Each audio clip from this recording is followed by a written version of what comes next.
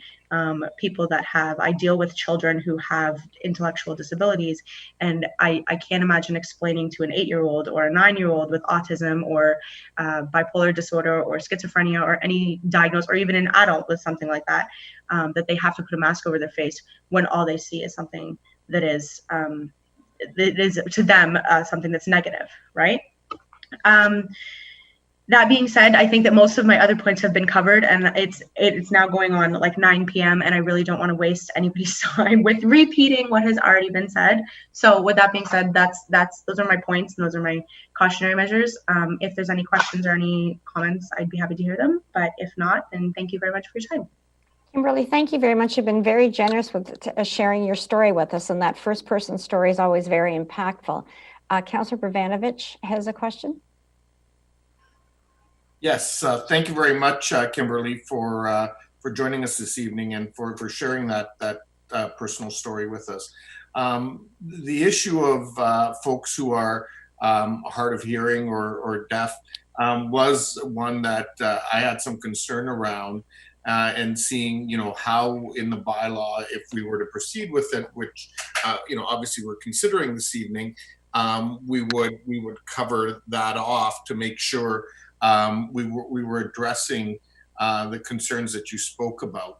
And I'm wondering if you have any thoughts or reflections on that. Is a separate exemption from the sort of the medical one something that you'd be looking for, or would be you'd hope that would be included in the bylaw? And is it just for the person who actually is hard of hearing? Or I've also had some suggest that in some instances a caregiver may also need to be included in that. So I'm wondering if you can help in that regard. Really? Sorry, you're expecting me to respond, I assume. Well, if you can, if you can offer me advice. Yeah, absolutely. I really appreciate you asking. For me, I know it's difficult because I read lips, and I know that there was another person that brought up that subject as well. I don't know if she's actually hard of hearing, but regardless, the point stands. I think that in terms of moving forward, obviously people who have medical reasons are exempt from something. Dr. Mark said he's an asthmatic, and he's fortunate enough to work in what I'm sure is an air-conditioned office, and so doesn't have the difficulties with asthma. I work in various locations, but I'm outside a lot of the time. So for me, asthma is really difficult to deal with when I'm outside and I'm running around here and there. In terms of being hard of hearing, I would think that, or for the deaf or whatnot, I would think that a separate exemption would be necessary, yes. But I would only expect, like my biggest concern, I suppose, like someone who's like, I'm short, I'm small, I'm 5'1", and I've had people who are larger than me, who are quite intimidating, who are just regular citizens, behave in a very threatening manner, just verbally. And while I'm capable of standing up for myself, not all people are like that. So I think that it's important that if the bylaw is to be mandated, that people are essentially like minding their own business. And if someone's confronting me about not wearing a mask, it should be someone who is a police officer or be someone who is a government agent that has that so-called authority to say something. I would caution maybe to put out some sort of, if the bylaw is going to go through, if you're deciding that way, then put out some sort of cautionary measure that there are people who are hard of hearing who, may ask you to repeat yourself or who have medical exemptions. You're not to approach anyone or be aggressive with anyone who's not wearing a mask. Like, I hate to call it a snitch line, but if that's something that may need to be set up, then maybe that, like, if people need to feel that they need to be policing other regular citizens, then that may be an option. However, those are resources that we might not necessarily have at the moment. I would just encourage everybody to be kind to each other and be understanding of each other. And if someone's not wearing a mask, there is a very good reason why they're not wearing a mask, whether that's regardless of their personal beliefs or whether that's something that is to do with a medical reason. Some great points. Councillor Bravanovich, is that all your questions? Yeah, I was just going to say some great points, and thank you for that. And I think that's very much the approach that we want to take on this, is very much an educational versus a punitive approach, where we're all, caring for each other. And so your comments certainly emphasize that. So thank you very much. No problem. Councillor Foxton. Appreciate it. Thank you, and through you, Chair. Kimberly, you brought in so many topics today. I'm 5, you're 5'1". You got me by an inch. And also you talk about being ostracized because of you wearing asthma, not wearing a mask. I'm a right leg amputee who parks in handicap parking. You get ostracized all the time. Sorry, you said I just heard handicap parking. You said that I'm a right leg amputee, and I get ostracized all the time for parking in handicap parking, but you get over that. And Mayor Vanovich's absolutely correct. We have to train society to be kinder. And part of our campaign with this is to do that. Talking about the death, I also sit on GRAC for Waterloo Region, which is Grand River Accessibility. And there is a deaf lady there. We not only have to take into consideration the deaf woman, but we also have to take into her translator. Neither one of them can wear masks. And so we already talked to staff about that, and they're going to try and work and find out how we can deal with this, because it's not just the translator in the mask. And thank you for bringing up the point about asthma and the warmer weather. I never thought about him being in air conditioning all the time. I actually went hiking on Saturday at Bloomingdale, because I live in Cambridge. So I went hiking on Saturday and I forgot my puffers. I almost had asthma. No. But it just brought it home to me, and that's why I was like, when I speak, I have to make sure I say something, because oftentimes I take for granted the fact that my asthma is not going to act up in the colder weather. It does in the warmer weather a lot more. And I'm someone who's young, like I'm only 26, so I'm somebody who's fairly active, who's fairly fit, and I don't suffer from any other medical issues other than asthma, right? But they're really valid points that we have to really consider. So I appreciate that. That's what this dialogue's about tonight, so that we do the right thing and be inclusive. And so I thank you for your comments. No problem. Thank you. Thank you, Councillor Foxton. Councillor McGarry. Thank you very much for your comments this evening, and you brought a lot of points up that I've been thinking about. And I think one of the things that we've heard is that mandatory masking, there are going to be exemptions, I highly suspect. And we've heard from some of the medical doctors that have delegated this evening that even a 60 to 80% mask wearing can make a difference in the long run. So I am quite aware that there are those that are going to be exempt. I do have a family member who's hard of hearing. And the way I've managed it is that if I've been in public spaces and somebody's telling me that they can't read my lips, I will take even a further step back, make sure that I'm physically distanced, then remove my mask so that they can see. I agree with you. We need to be kinder to each other. And would it help if we came out with some messaging for business owners and for people to say, because I'm also a medical professional and I wanted to make sure that our health care remains private.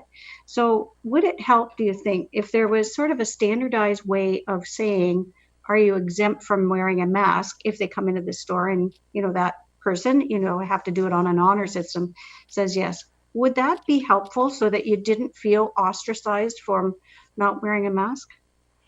I think so. I mean, I personally, I'm a very open person. I try to live my life with as much integrity as possible. I don't have a problem telling people what, especially in Guelph, when I'm confronted on a regular basis, many times a day, telling people I choose not to wear a mask. I have asthma. And people, I had one girl who absolutely lost her ish on me before I got a word in edgewise and said, I have asthma. And her face turned red, she was purple, and she was all over herself apologizing. Because she didn't know. I think that yes, it would help if the automatic question was, is there a medical condition that we need to be aware of that mandates you from not wearing a mask? But I don't mind answering that question, because I'm an open person. I'm a little bit more free with my beliefs. Some people, as others have pointed out tonight, some people may be offended by they shouldn't have to justify it to other people, right? I do it because I'm not that kind of person. I can justify it to a complete stranger. It doesn't bother me. It may bother other people. I think that it's a good idea, but I think that again, people are going to find problems with that because they're going to say, well, it's none of your business if I have a medical condition or not.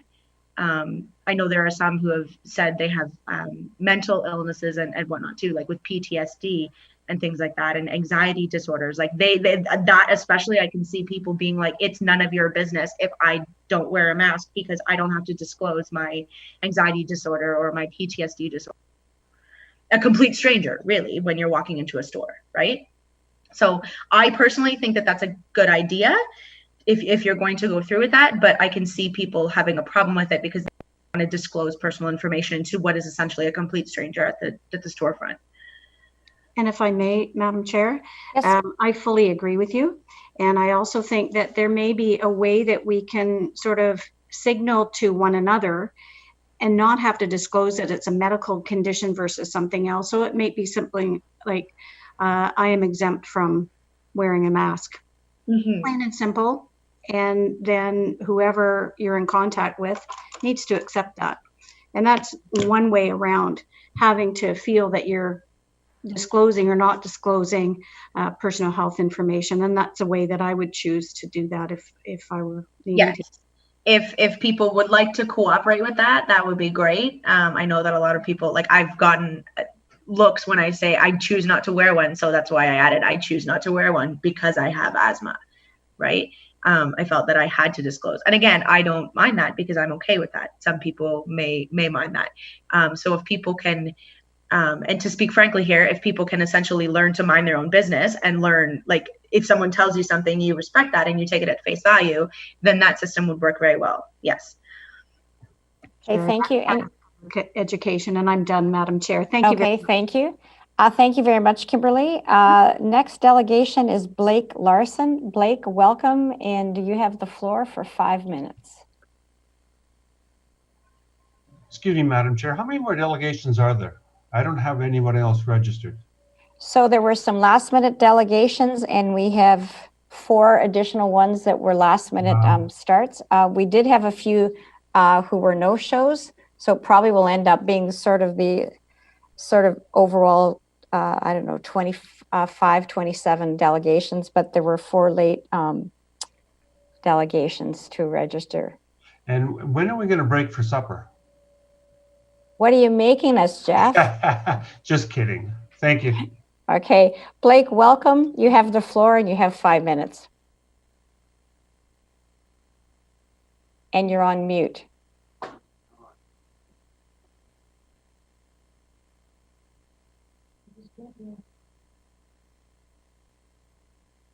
Huh. Blake, your lips, but we don't hear anything. Okay.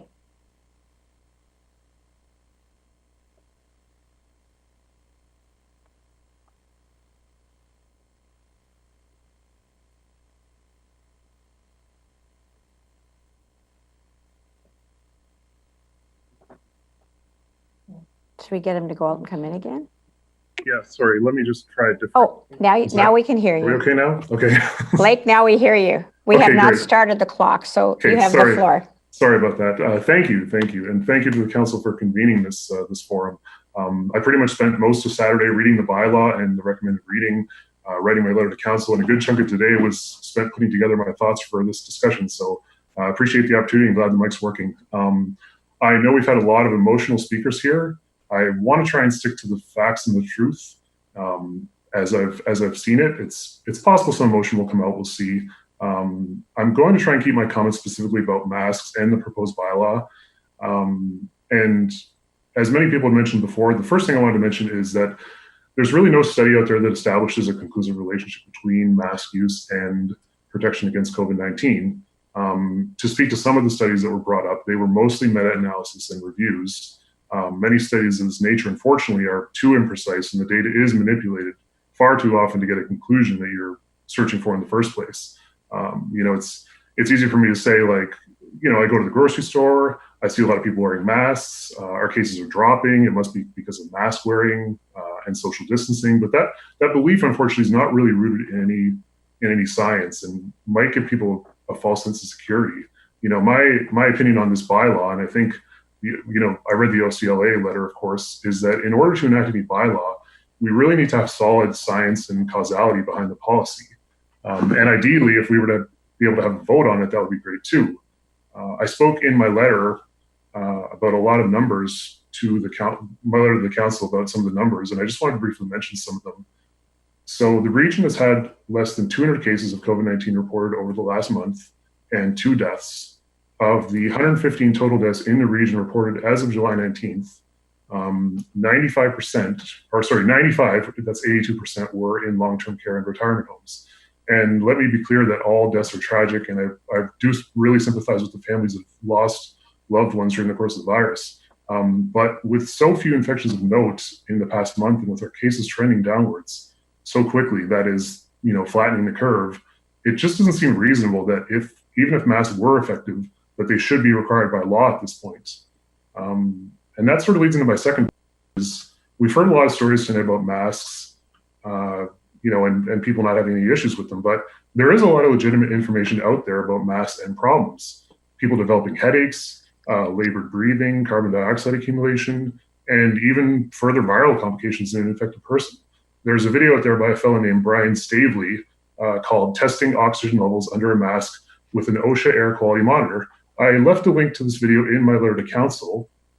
It's a good quick watch, and there's, you know, been some other independent tests measuring carbon dioxide levels. So I appreciate the anecdotal stories, and certainly it's true that there's probably a lot of people that are going to wear masks. You know, they're not going to have problems. But what do we see to these tests? Like, all you need to do is search online for man passes out while driving wearing mask, and hopefully that makes some people rethink wearing their masks in cars, because you know, I've seen this, and I do think it's kind of unnecessary. I know we've had a lot of comments specifically with regards to healthcare workers wearing masks and not having issues, but I'm happy we're having this discussion, because one of the articles I referenced in my letter showed some data on people wearing masks in hospital settings and the health of the workers. And in one of the studies, the hospital workers' blood oxygen saturation was measured with a pulse ox, and basically their saturation dropped like 1% within an hour, and then 2% within 48 hours. And my understanding is that it's a pretty large drop. So, you know, I can see, based on some of these studies, that there could be potential issues, especially if you know, blanket this across the entire population. As some others had mentioned, when does this bylaw end? Like, before we go through with this, doesn't it make sense to determine what our end goal is? Like, one of the tenets of the bylaw is regarding, you know, therapeutics and vaccines as a means of repealing the bylaw. So I just want to talk about hydroxychloroquine for a minute as a therapeutic. I know that one of the other fellows had mentioned it in the previous delegates. There's a lot of evidence out there about its effectiveness, and especially when it's taken with zinc and azithromycin in the right doses. There's actually a natural alternative called quercetin, which, you know, I actually take it myself with zinc, and you know, both hydroxychloroquine and quercetin are what's called zinc ionophores, which means they let zinc into the cell, and it's very effective in killing the virus. If you look up Dr. Vladimir Zelenko from New York, he's had amazing success with hydroxychloroquine, zinc, and azithromycin, but this has been largely ignored by the media. You know, there's actually a study that came out this week, Ford Health study, talking about hydroxychloroquine cutting death rates in half in the study that they had.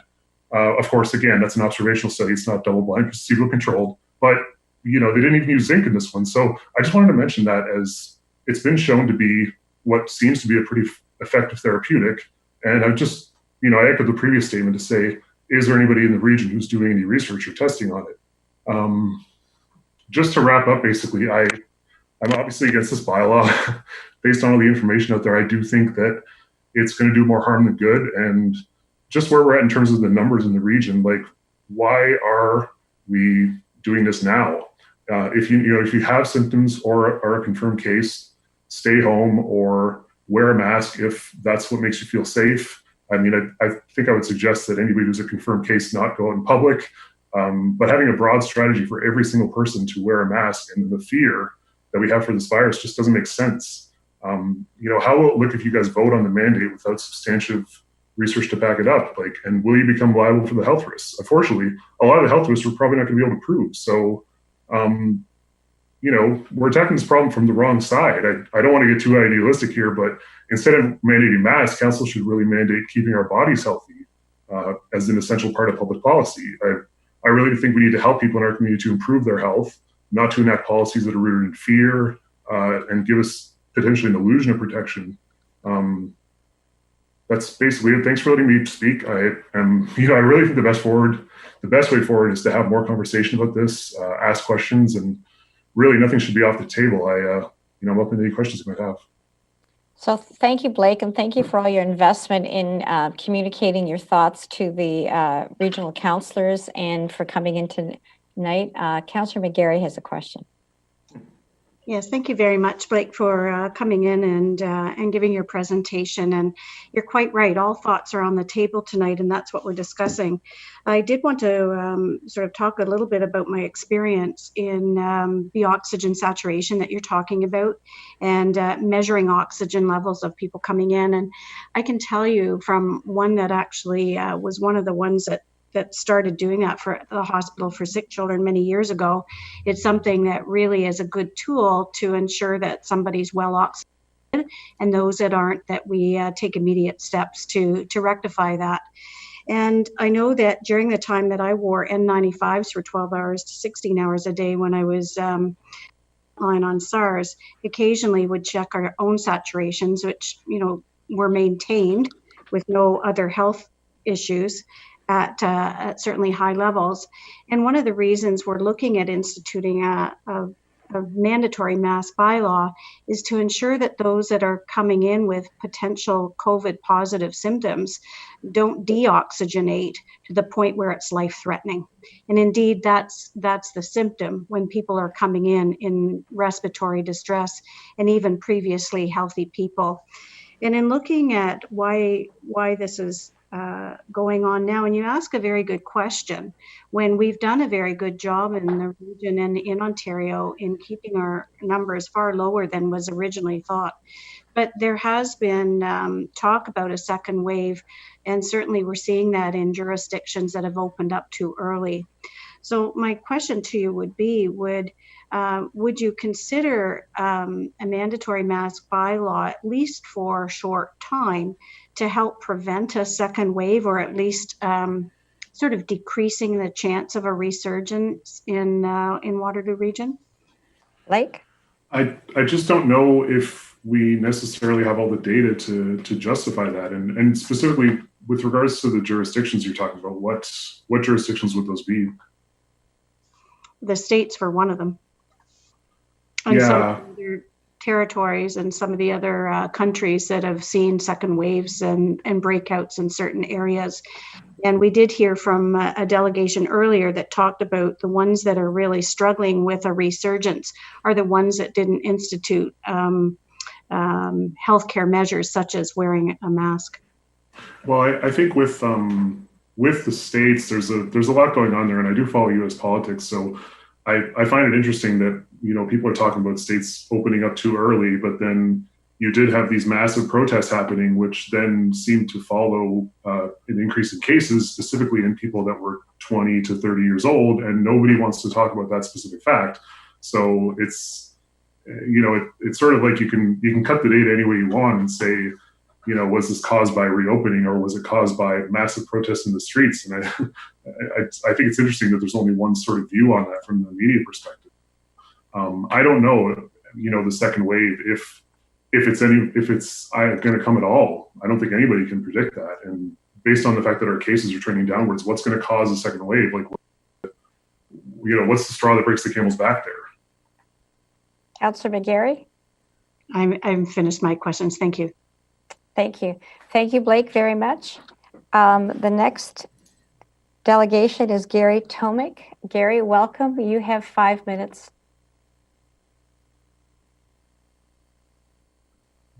Thank you. Can you hear me? I can hear you. Great. Let me just share my... Oh, and I can see you now, too. Great. Let me share my screen here.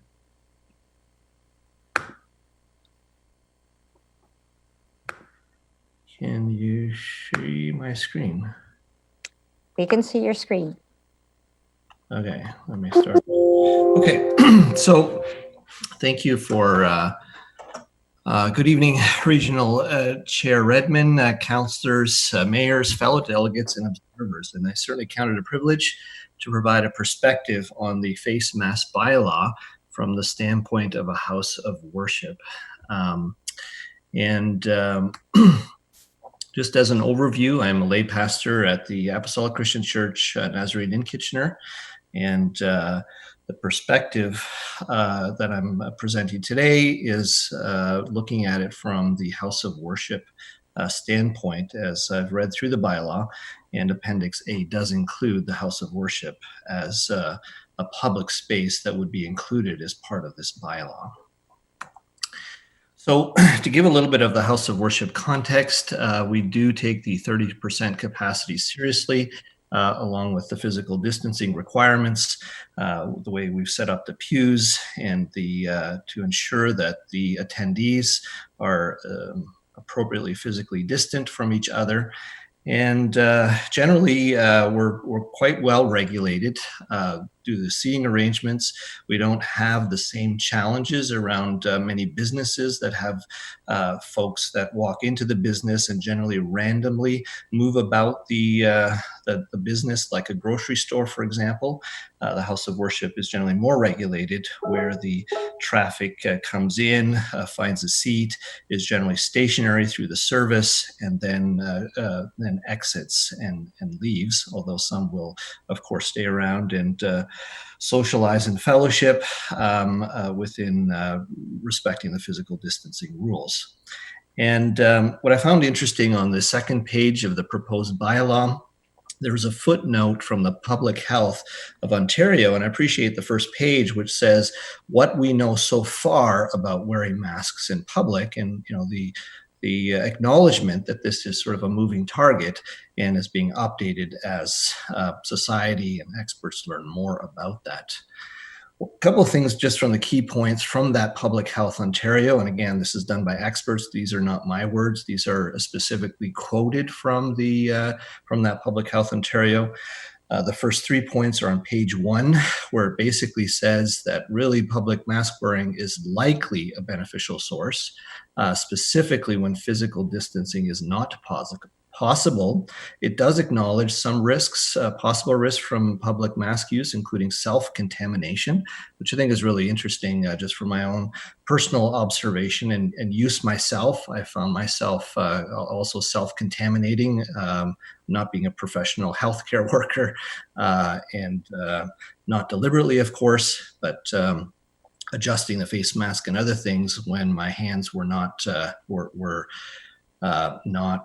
clean, or there's been time between when it was cleaned, and so possibly self-contaminating there. And the third point there is really the importance of hand hygiene is really highlighted in that report, which I appreciate. What I found disturbing on page 14 in the randomized trial section is where they highlighted that there's no significant benefit from wearing masks identified in those randomized trials, although there was a demonstrated benefit associated with enhanced hygiene. Again, these are not my words. These are taken verbatim from that Public Health Ontario report, which was written in late June. So it's pretty recent information. So this is a picture I just took from the region's website that demonstrates up to a few days ago of the cases that we've seen since the beginning. It's been tracked since March. And we can see that even after the stage 2 opening at the beginning of June, we've had about a month there that, especially in the last 2 weeks, we've had quite a drop off on the rates, which has been really great. Really appreciate the hard work of all those in the region, those that are following the guidelines as established by the various health professionals. So if I were to summarize it, things that kind of disturb me about is that there isn't any documented randomized trials to prove that masks are effective for COVID. And a few things that sort of stood out to me in today's conversation when we're comparing the mask use is that we're comparing two different things. We're comparing medical grade masks used by professional healthcare personnel where they're put on and adjusted in sterile environments, and they're used properly and used once. And certainly, I think we had a number of doctors and nurses on that have shared in the call today why that's effective. And I don't think anyone would, there's really benefit to debate that. I think there is certainly benefit from that.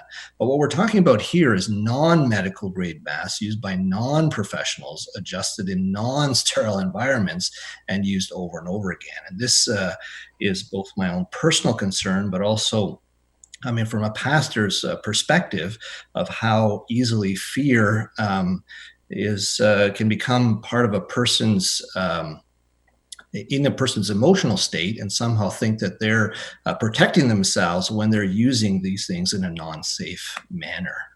And certainly the risks with masks likely are due to the highest risk is due to improper use and frequent face touching to adjust, which I think most doctors and nurses are trained not to do that, so that it doesn't increase their risk.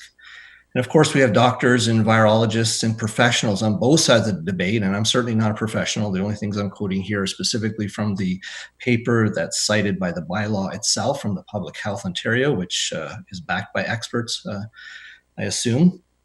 But so what's interesting is that there is certainly some debates on both sides for doctors and professionals on the value of masks that are non-medical grade by non-professionals in the way that the bylaw would mandate. But really, I haven't really read any credible reports on the hand hygiene, on whether hand hygiene is effective or not. And certainly, I think most people would agree that hand hygiene is extremely important in a COVID era that we live in. And so from the house of worship perspective, we're probably more impacted by masks than a place of business, because many businesses, if I go grocery shopping, for example, I'm not there to do to have social interaction. So being sort of anonymized by a mask is probably okay, because my purpose is not really prevented by carrying out by my shopping. But hiding facial features and sort of hindering conversations, even when they're done at safe physical distance, does negatively impact the emotional and spiritual state of attendees. And so really the ask here is to start with the known high value things of hand hygiene. And I think if you sort of think of the comparison between a mountain and a molehill, and really the question here is not so much whether, in my opinion at least, whether masks have benefit or not. It's really the amount of benefit compared with hand hygiene itself. And so earlier in the discussion, as I listened with interest, there was some discussion around the wearing of seatbelts. And if you compare the 3-point seatbelt that we all take for granted today and compare it with the 6-point seatbelt and the racing helmet that is depicted in the picture there, if we had a conversation with professionals that were professional race car drivers that were using helmets, they'd probably be able to trade stories to say how the helmet had saved them in a situation in their profession. And there would be no doubt that a helmet would make them safer.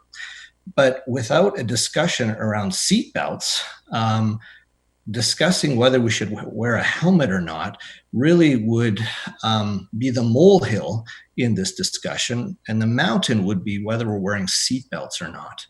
And so I'm somewhat surprised in this entire discussion that we have not had much discussion about having a hand hygiene bylaw first to really cover the significant evidence and essentially the mountain.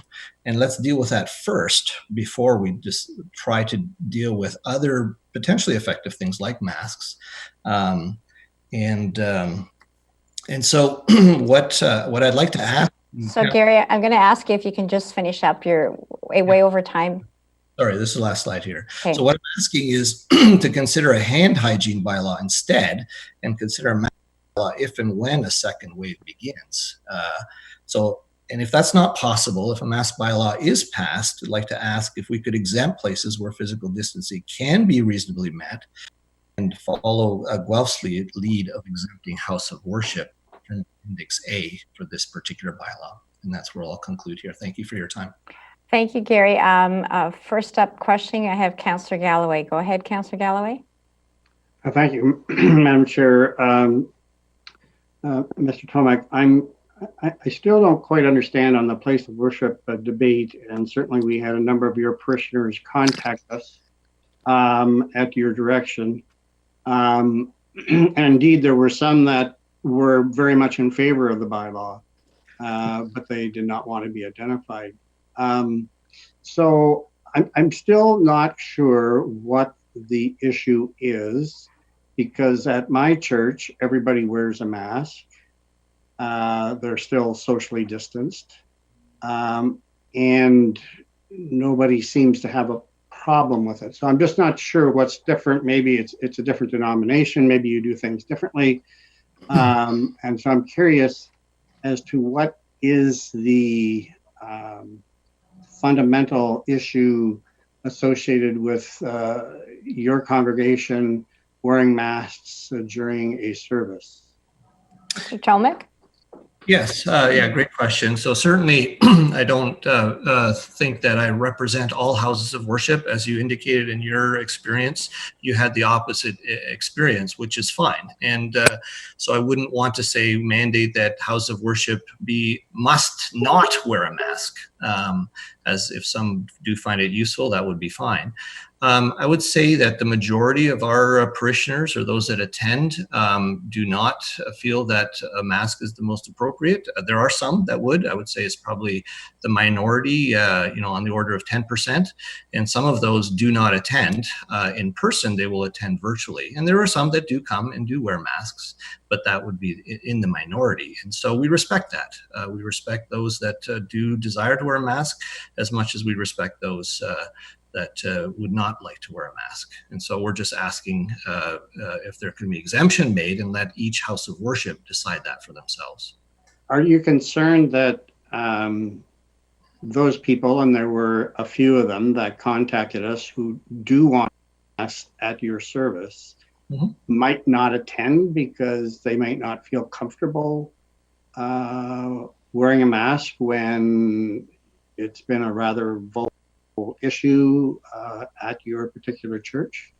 Yeah, that's a great question. Again, I think we will have differences of opinions, and our primary goal isn't to try to persuade people that they should or should not wear masks. Our primary goal is to facilitate worship and to preach the Word of God. But in this case, what we're asking for is to allow each house of worship the ability to make that decision rather than being mandated by law. Councillor Galloway, any more questions? That's fine. Thank you. Councillor McGarry. Thank you through the chair, and thank you for your presentation.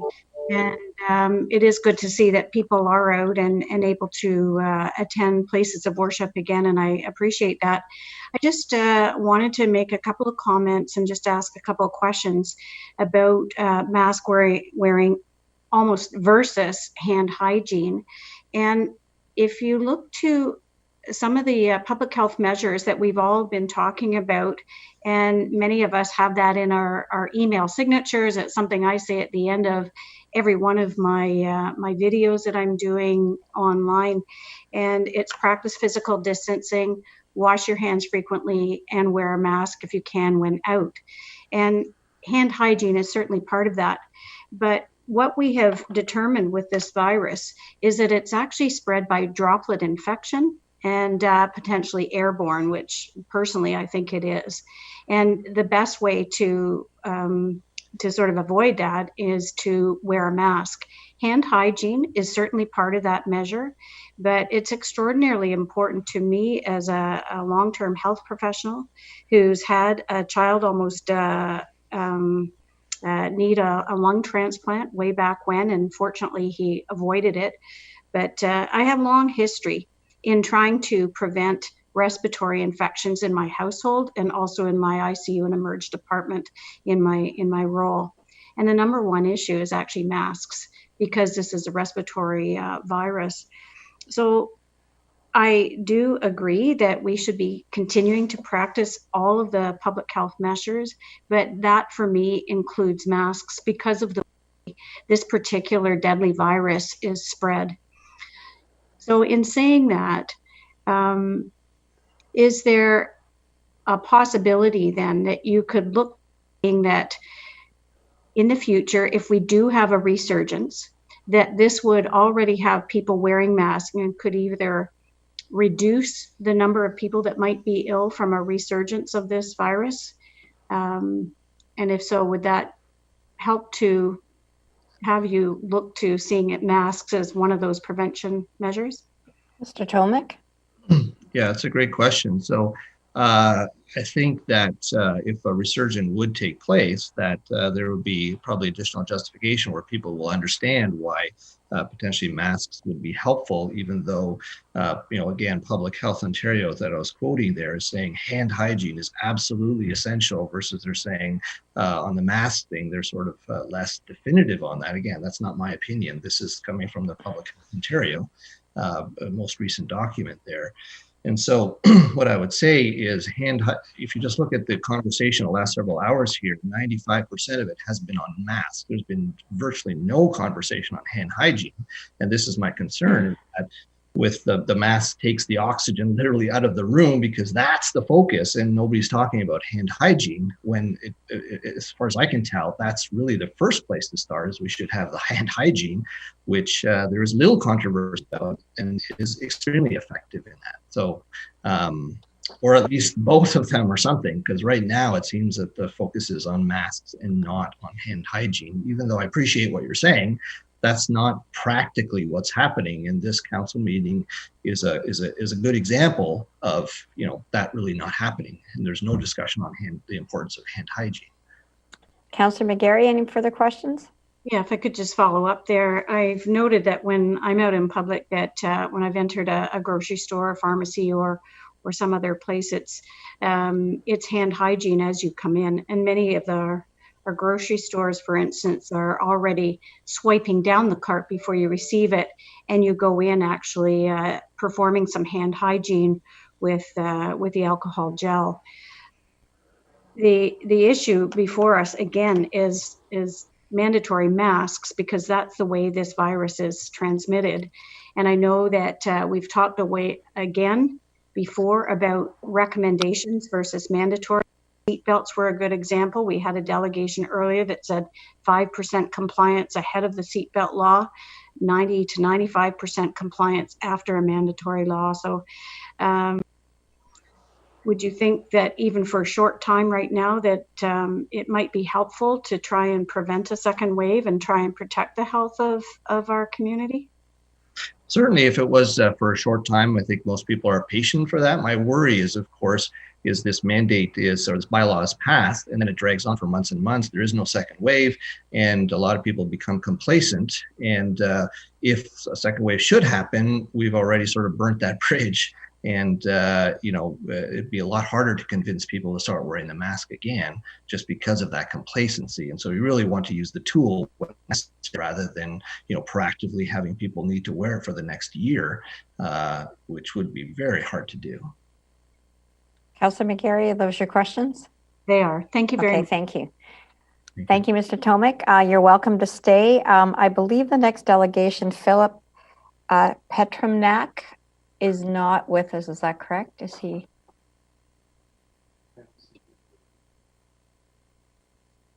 Okay.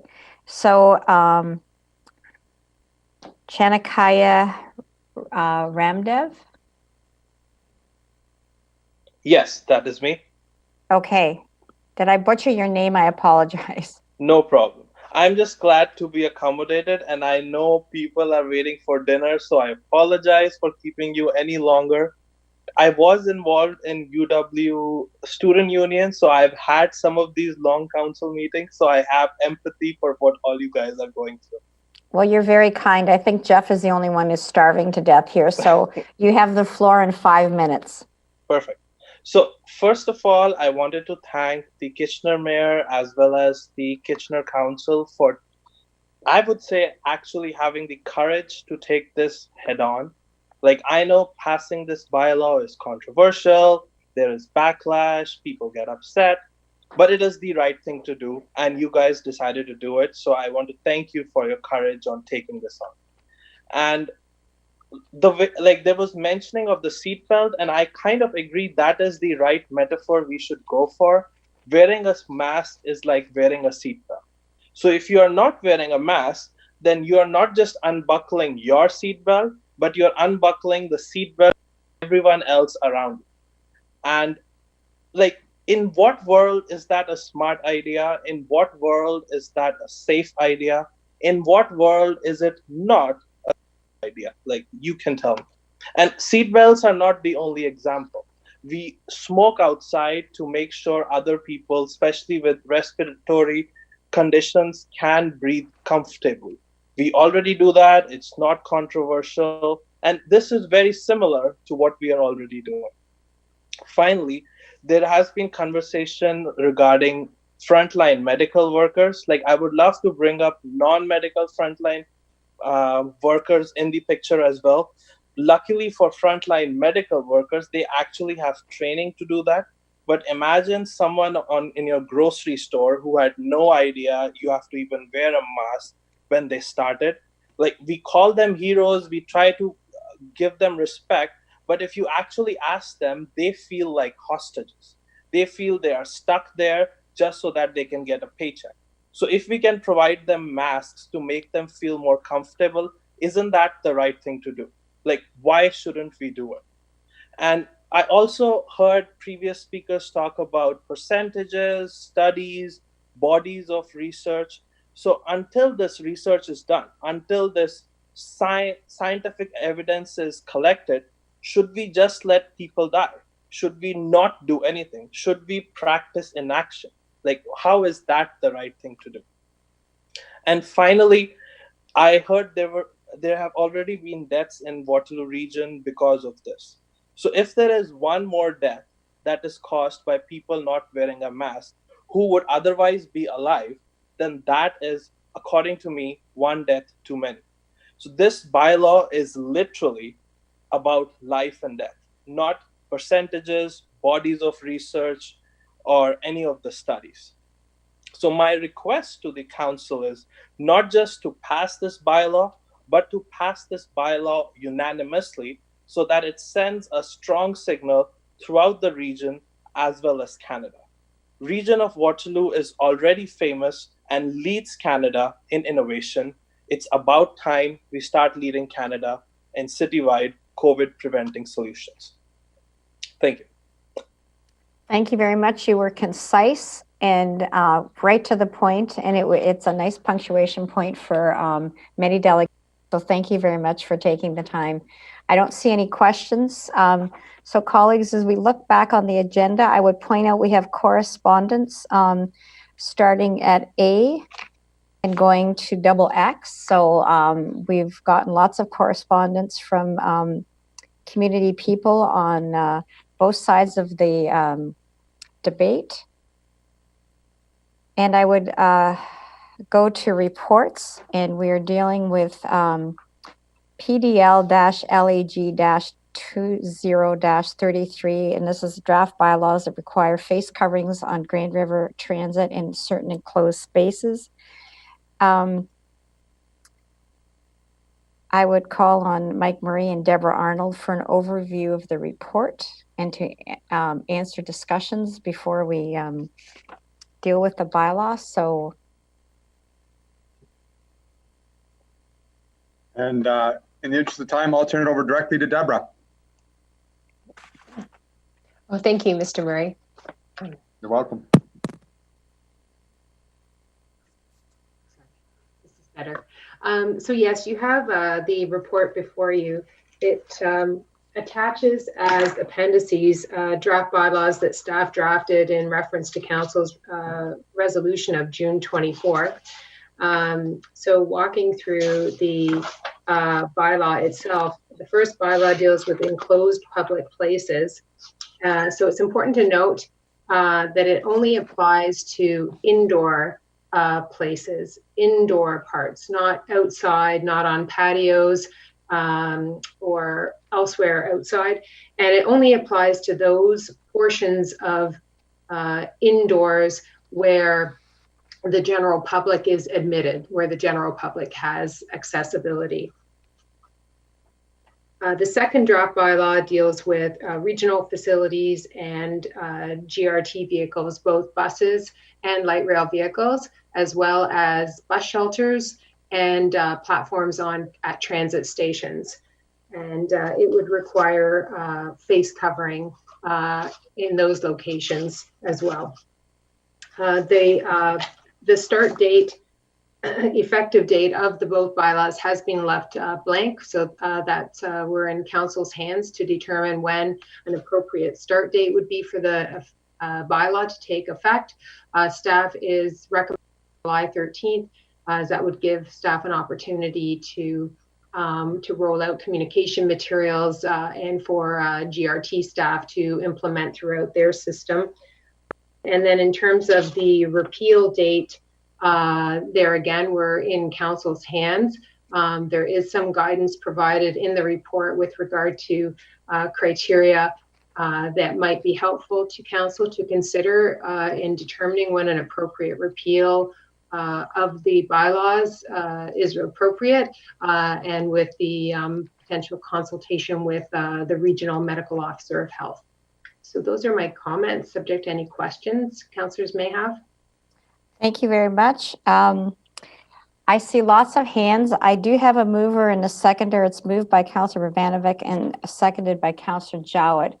There are blanks in the report right now. So is it the wish of council to get it on the floor and then we can discuss it, or do people want to discuss it first? Councillor Vrbanovic. You know what, I think we can do it both ways. I do have a few questions which I think will provide some clarity or some adjustment in terms of the motion.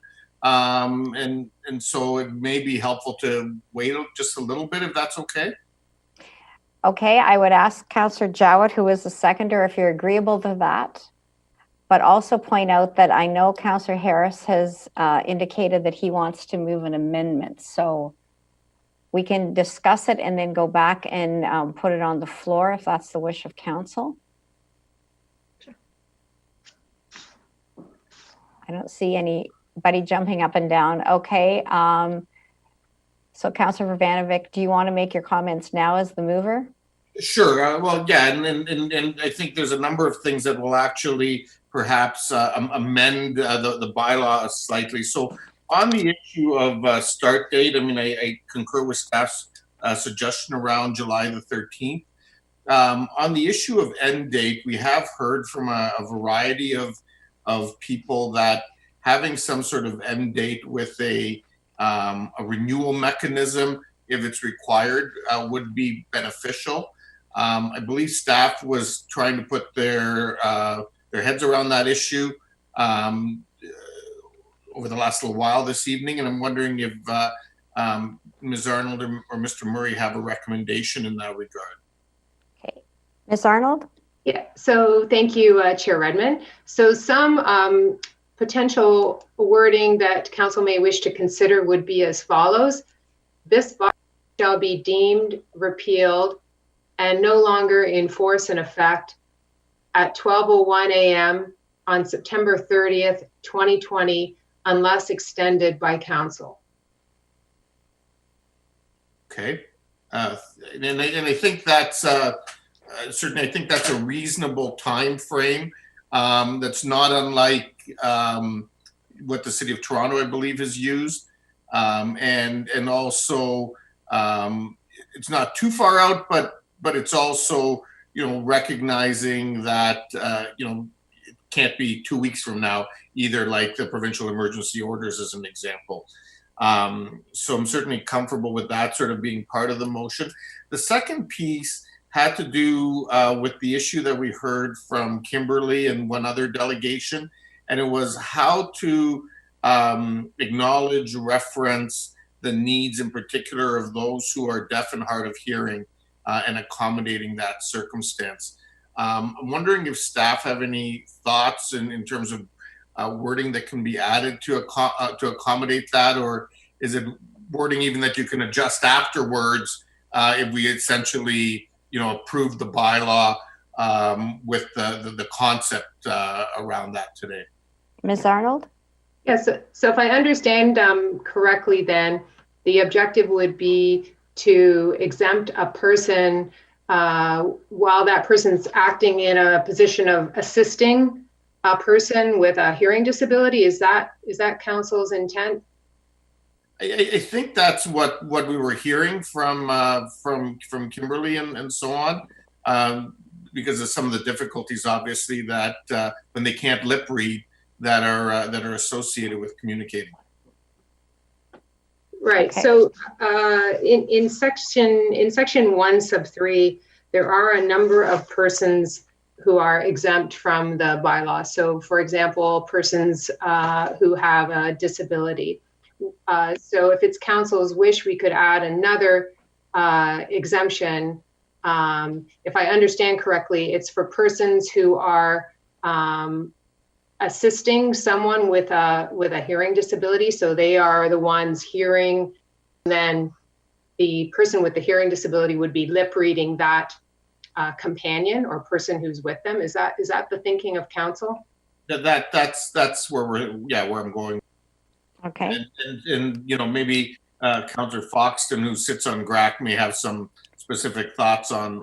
Okay, Councillor Vrbanovich, there's a whole list of people. So if you want to put your stuff out, then we'll let everybody discuss rather than do these one-offs. So do you have any other points right now? Two other issues. Okay. The third one is on the issue of places of worship. Where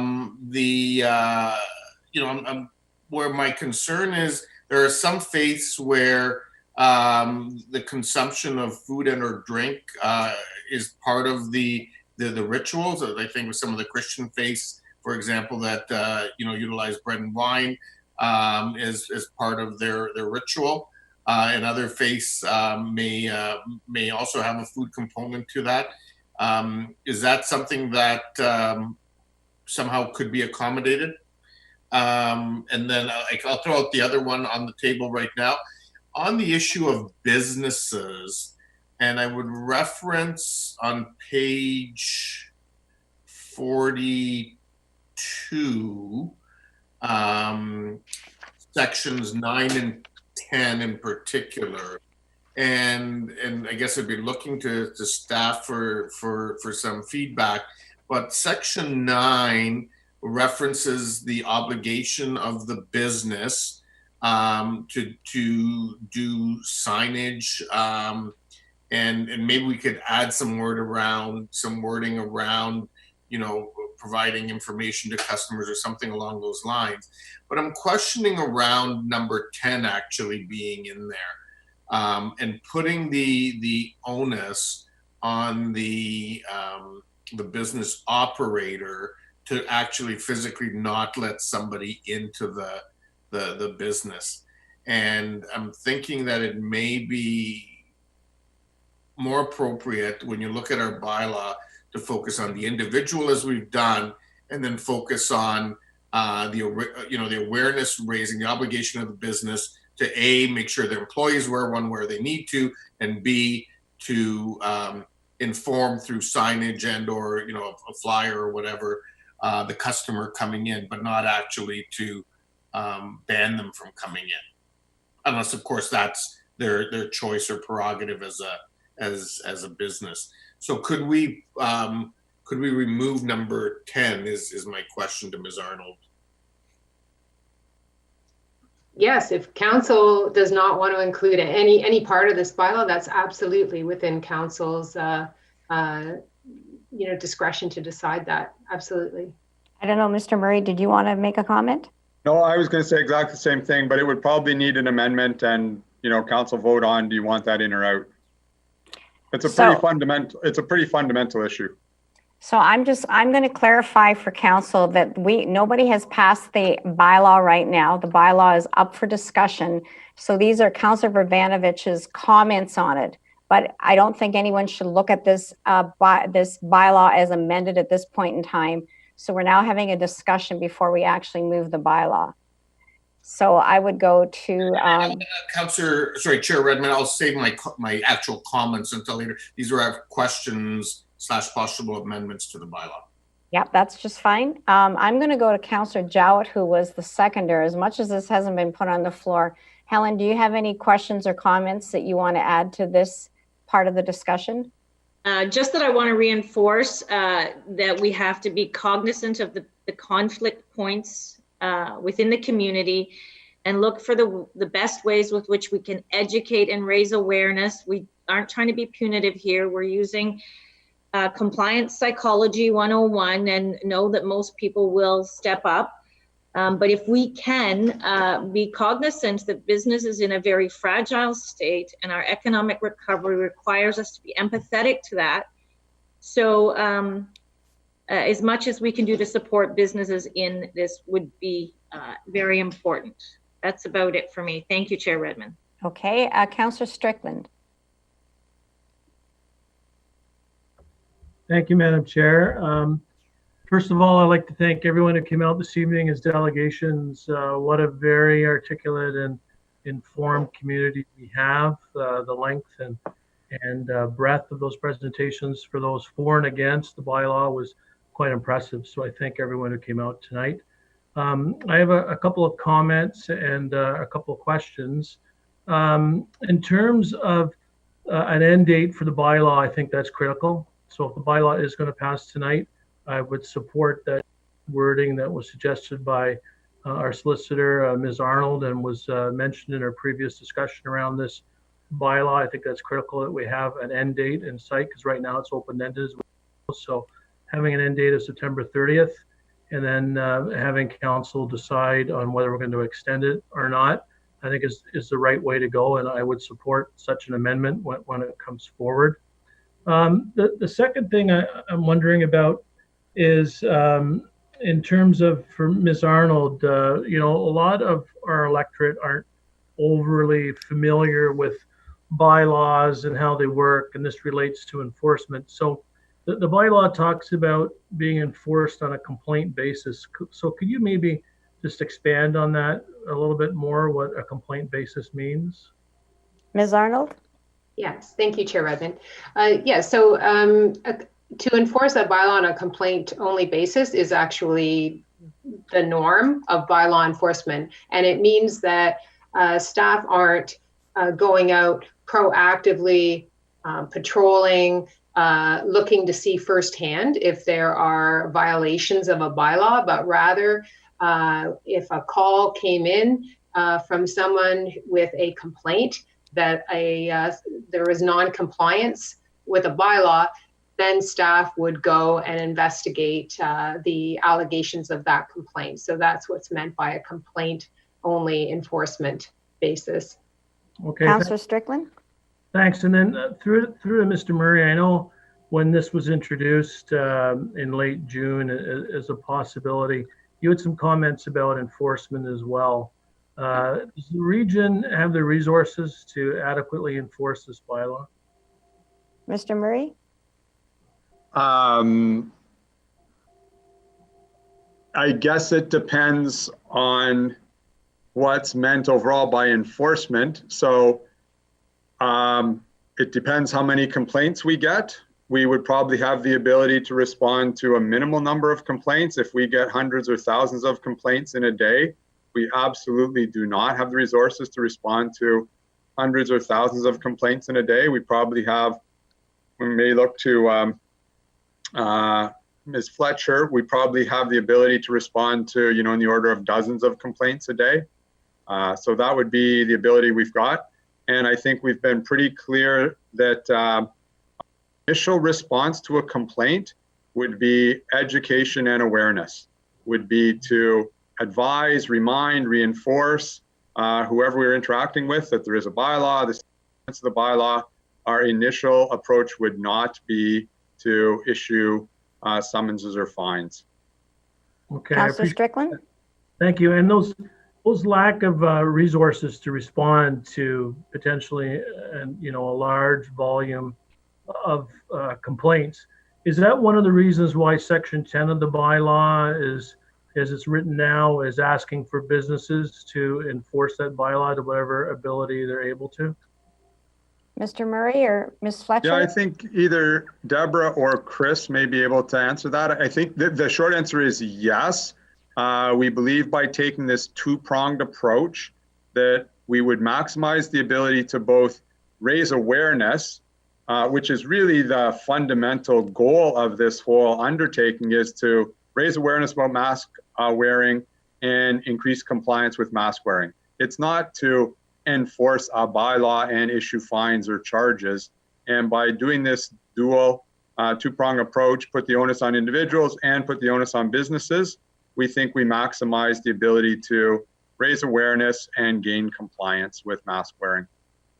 Right, and I guess that's where I'll save most of my comments for the debate, but I guess that's where I diverge from some of my colleagues with the respect to trying to use a bylaw that's unenforceable to get to public education.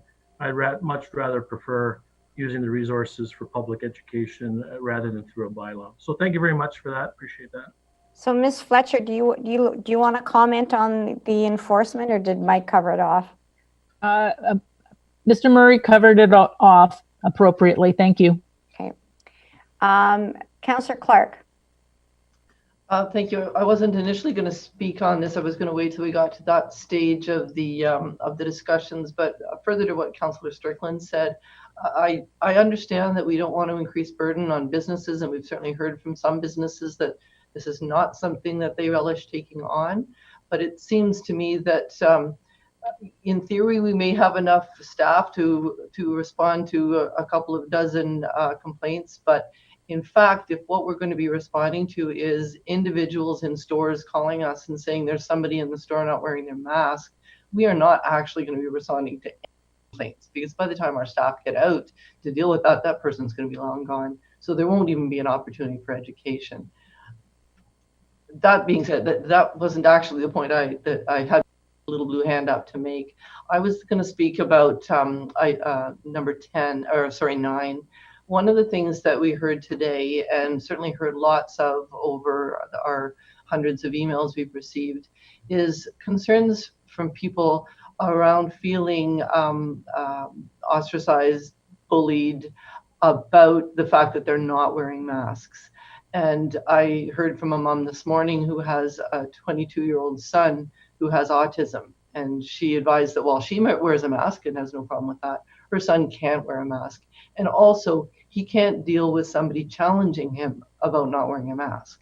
So I appreciate that we're saying we're going to, have exemptions and honor them. But I think we really need to, in terms of our communications, whether it's the communications that we put out in the way of signage or the suggestions we give to businesses around how they are going to have these talks, I think we need to put up front the question, can you wear a mask? So it's not something that somebody has to specifically ask for. We ask that first, as we would with any other kind of AODA type work we were doing, and that we put in our signage to the public right up front, not everyone can wear a mask, so that we aren't encouraging people to give those dirty looks that we heard about tonight. Thank you. Councillor Foxton. Well said, Councillor Clark. I agree with you totally in the stating of the words, not everyone can wear a mask. And so very well stated. I have a couple of things. One thing, councillors, is the amount of feedback I'm getting back from our council meetings in the last month. A lot of people are watching, people that never watched before. Hi, North Dumfries out there. Sorry about that. Anyways, one of the reasons I believe in supporting this mask bylaw is Waterloo Region's doing really well. And you hear that again, people say that's justification for not doing it. But phase 2 is opened up. Soon phase 3 will open up. And we want more people to support businesses by driving through Waterloo Region, being involved in Waterloo Region. So we're basically opening our doors. And in opening our doors, we're welcoming in people that are in areas that have higher COVID counts. So wearing the mask helps to protect us a little bit more when the phases open more.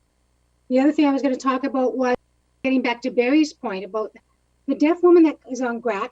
She has the translator. She has a translator.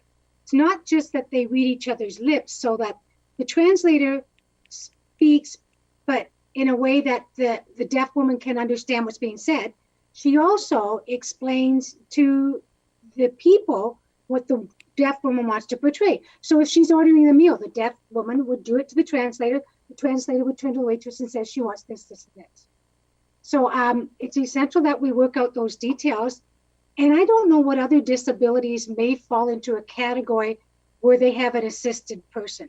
And I'm sure some of the staff that work at GRAC will be able to help us with that should that come up. And the misconceptions of this bylaw. We have to be very clear to the public. This is not a 24/7 bylaw. We're not saying, wake up, put a mask on and wear it all day. We're definitely not asking you to drive with a mask on like one of the individuals spoke of. This is when you're going into a public place. And we know in a lot of stores, the aisles are narrow. They're not made for two people to be going down without being close together. So we're asking that it be done in a place of business. And we're not asking you to wear it 24/7. And that's all I had to say. Liked your points, Elizabeth. Thank you very much for that. Councillor Armstrong. Yeah, I wanted to start off by getting a clarification because in the bylaw it calls for a facial covering, and I think that some people will take that if they can't wear a mask but they can wear a shield, that they're going to say, well, it's a facial covering. Does that is that equal, or is that acceptable if they're going to go someplace and use a shield instead of a mask? So I just want some clarification there if I can get some, and for the people to hear it as well. Okay, I don't know. Ms. Arnold want to answer, or? Yeah, I can start. And I don't know if Dr. Wong is still on the meeting. But the definition itself, it would include a non-medical mask, including a bandana, scarf, or other fabric that covers the nose, mouth, and chin.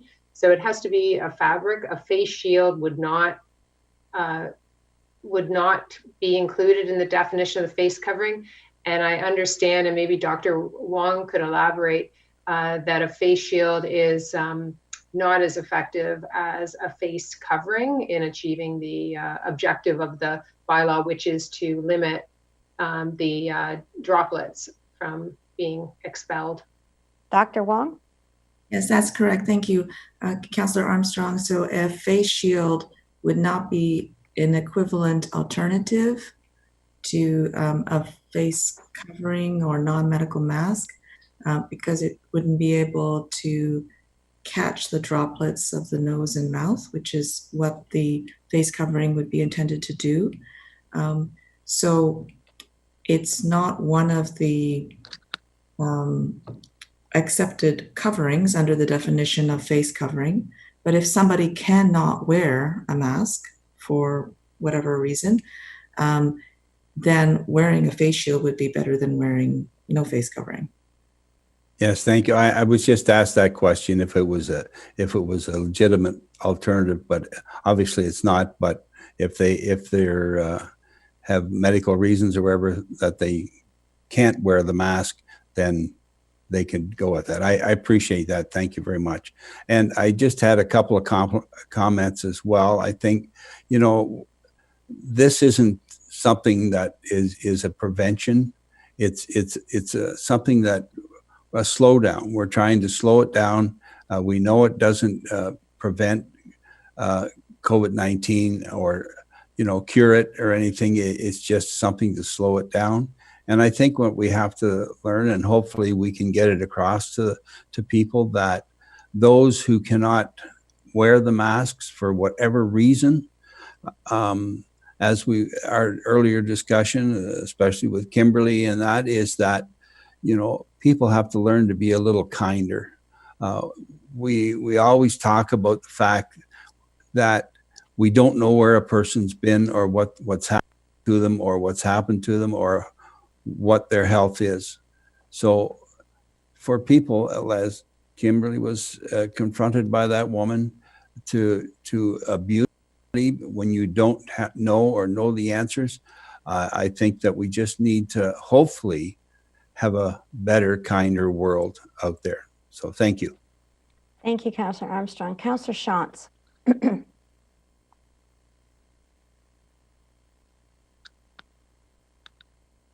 You're on mute. Oh. Sometimes my keypad works and sometimes it doesn't. Thank you. Just a couple of things from the beginning of the discussion. I have a cousin in Newfoundland who's deaf. I visited him, well, a long, long time ago. He doesn't need a translator. He lip reads. But, and we were driving. I was talking to him. I had to stop talking to him because he was driving and lip reading as I was talking to him. So it's not always that a deaf person will have a translator with them. So I think when you're putting the wording in, if there's someone who is deaf in particular, that the person they're communicating with should also be exempt from wearing a face mask. So if I run into Karen in the store and she's deaf and we want to talk, she can't talk to me unless I take my mask off as well. So just that nuance for some people who are deaf or hard of hearing.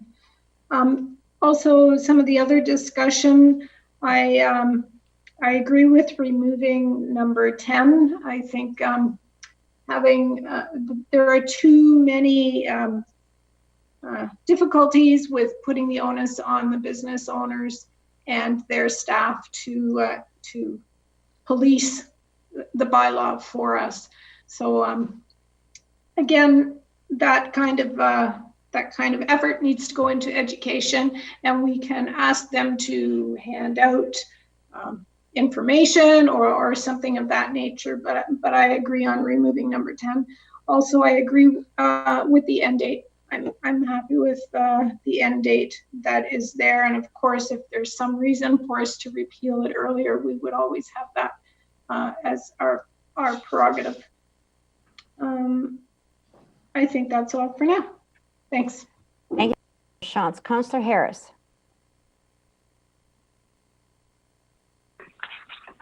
Thank you, Chair. I, of course, want to thank those here in our region who engaged in this debate by email, by phone, as well as participating here tonight. It's great to see. I guess I'll just pick up, and I may ask to inject later on throughout the debate, but I did so want to move that amendment that Councillor Verbanovic spoke to with regards to the timing issue. I do think it's crucial. I do see, like in Toronto, they had a time frame, and I know Ms. Arnold mentioned perhaps in the amended or revised bylaw that the September 30th date is there. For a variety of reasons, I do and am concerned about the enforcement piece. And there obviously is some legitimate concerns about, this bylaw, at a time when the numbers are extremely low here in our community, as well as valid reasons for those in some of our religious establishments. I have heard plenty from those folks. And then again, I would also support an amend or move or second the removal of item number 10. You know what I heard from business owners who have perhaps younger staff or more vulnerable staff to try to enforce this at a time when many of them are just simply trying to reopen and recover from the past few months would be extremely onerous on them. So I'll end at that, and I look forward to listening to the rest of my colleagues on this matter. Thank you. Councillor Lawrence. Thank you, Madam Chair. I too want to thank everybody that watched and participated in today's council meeting, as well as the many emails that we got. It's probably been one of the biggest issues that I've ever been involved with. When you count how many people seem to really take notice and wanted to have their say. So I appreciate that. And there was a lot on both sides. I too, I'm worried about a second wave. So I think what we're talking about here tonight may stop it from happening. I'm not sure. But I do know that we need to show some leadership on this issue. I think the educational approach that we've talked about is great. We heard how it's working well in Guelph. I won't support item 10. I think it should be removed. I talked to a small business owner earlier today, and he said, please tell me you're not going to turn us into bylaw and medical experts. And I agree with Councillor Harris that these people are just struggling. They're trying to get back on their feet, the ones that did survive. And so I think it's important that that we do that. I'll also support the notion from Councillor Strickland to include a reassessment date, September 30th, I can live with. I think it's important that we work towards that date and we have a better idea where we stand, and whether we rescind or whether we carry on will happen there. And I too encourage people to come into our region, into our urban core areas, and do shopping, come in and see our businesses. And I would just caution them, though, to be careful on which regional roads they come in on. Thank you. I'm going to go to Councillor Galloway, who hasn't spoken on this yet. Councillor Galloway? Madam Chair, are we in debate or are we just still making comments? Well, probably a little A, little B. Councillor Ivanovich, I think, is going to move the motion, but I didn't know if you wanted to talk to it before it's moved or after. I'll wait for some comments after. I want to make a few comments now. The first one I want to make is I was quite concerned about a comment that one of the delegations made in reference to surges in the United States possibly being linked. At least there was a veiled suggestion that it was linked to certain civil rights movements in the United States, the Black Lives Matter movement. And there's absolutely no evidence that there's any linkage between any surging going on in various states or various locations and those activities. So I do want to just make that comment. I was disturbed that there was a veiled reference to that. I also want to note in that regard that when there was the local Black Lives Matter march, the organizers actually framed the wearing of masks. The organizers actually framed the wearing of masks as caring for the Black, Indigenous, persons of color community. So to be disproportionately impacted by COVID. So I think I did want to get that out because I was concerned about what had been said in that particular delegation. As far as other comments, I do support I'll have more comments during debate, but I do support the amendments that are being suggested generally. I do think that there needs to be some definition around the end date, or a date that we would potentially extend or cease the bylaw, and whatever we can do to alleviate the business community from having to be the frontline enforcement. This is intended to be very passive enforcement. Like so many of our bylaws, we are not out on the street. We have hundreds, maybe thousands of bylaws. Nobody's out every night or every day trying to enforce them. So this is going to be another one like that. Most people will comply with it. So I'll have more to say, Madam Chair, during the debate portion. Okay, I'm going to, Councillor Erb, did you want to speak to this before it's moved, or do you want to wait?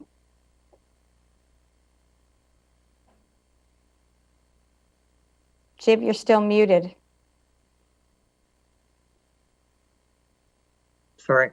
There you go. It's obvious there was no secret in the region that we we're going to be debating this issue this evening with the number of responses that we've received from the public, which is good.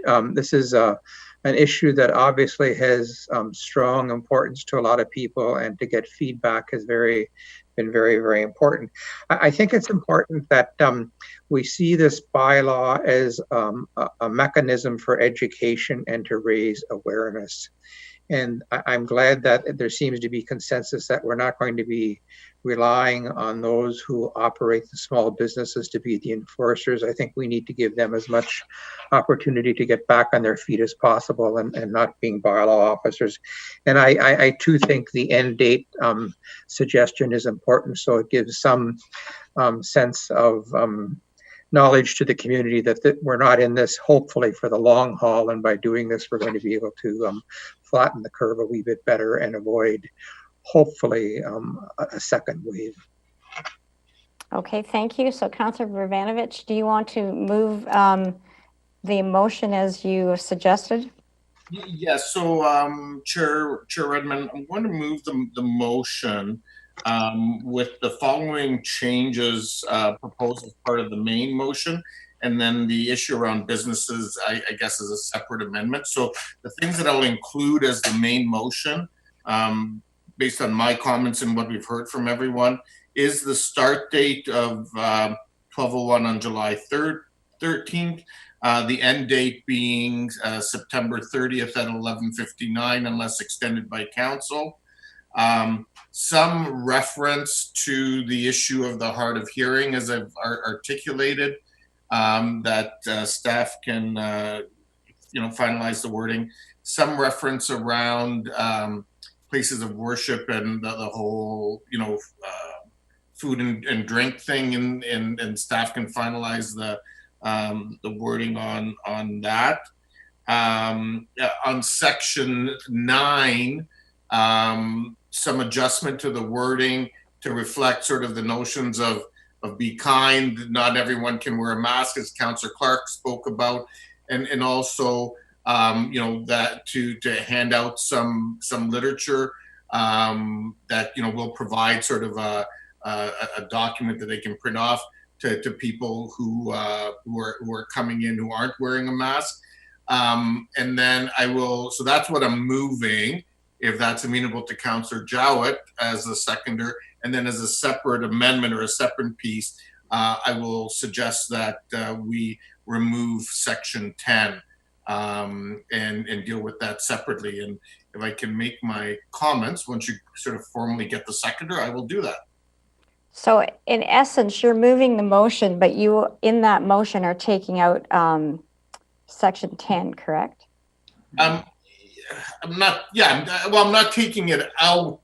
I guess it depends on how you want to deal with it. I think you wanted to deal with that as a separate item, that particular clause. Maybe you deal with that first, and then deal with the balance of the... I'm going to defer to the clerk.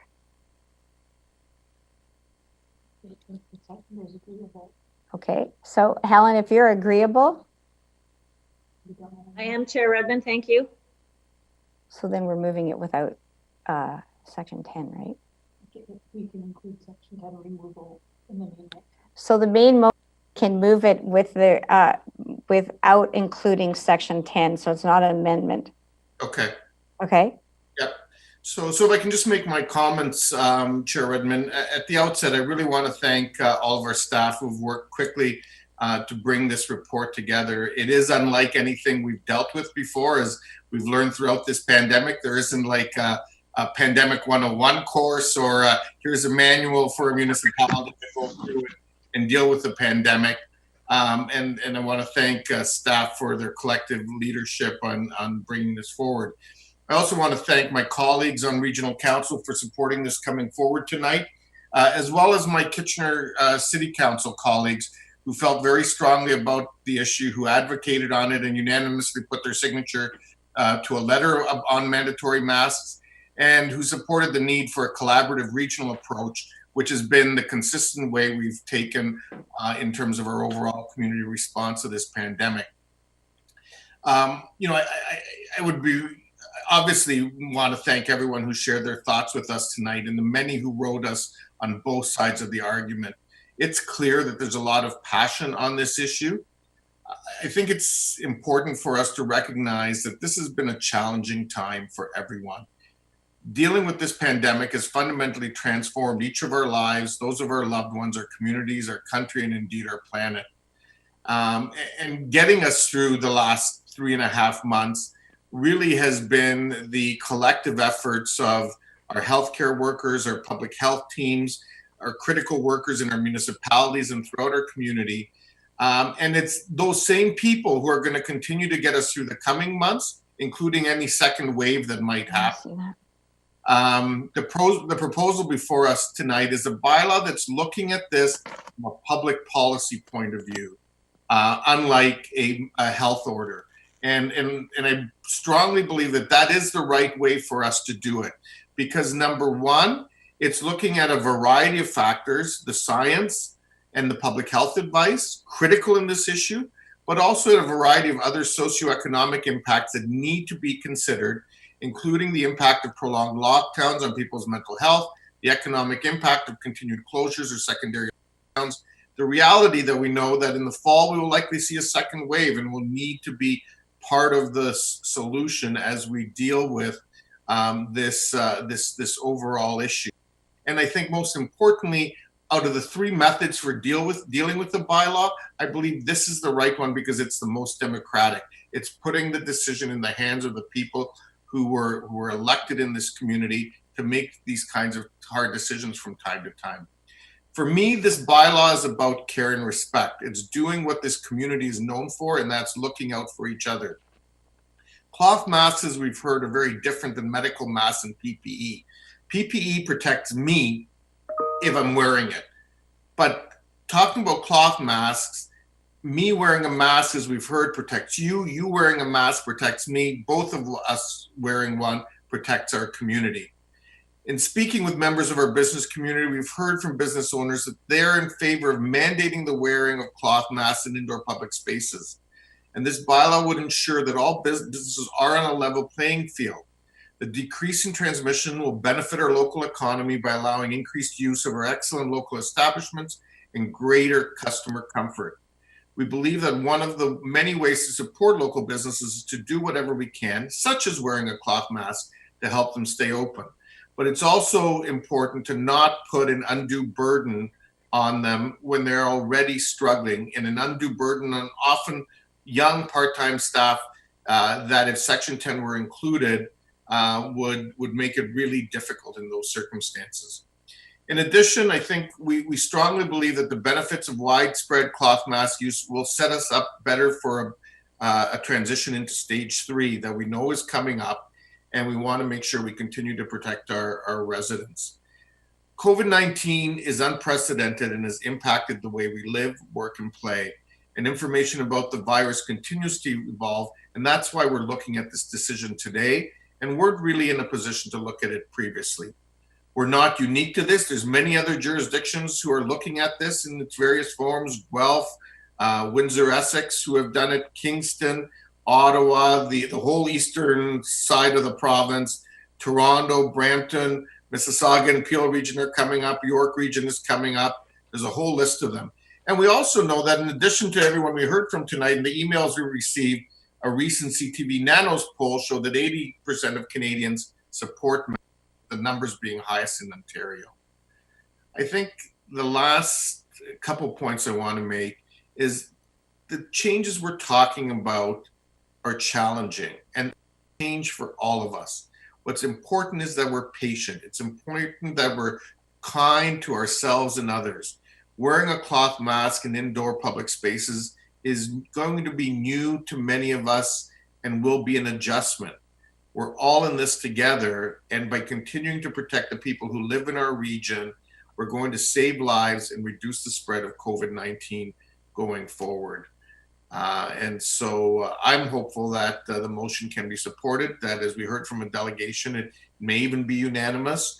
I think that sends a strong vote, and it's a vote at the end of this long debate, a vote to be kind, a vote to honor those who have supported our collective efforts to maintain some normalcy in our lives, and a vote to protect our community. Thank you.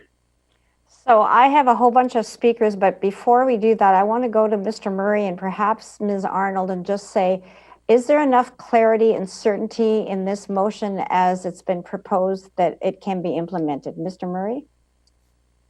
Yeah, Madam Chair, thank you for the opportunity. I would ask Ms. Arnold to comment. I think everything is clear with perhaps one exception.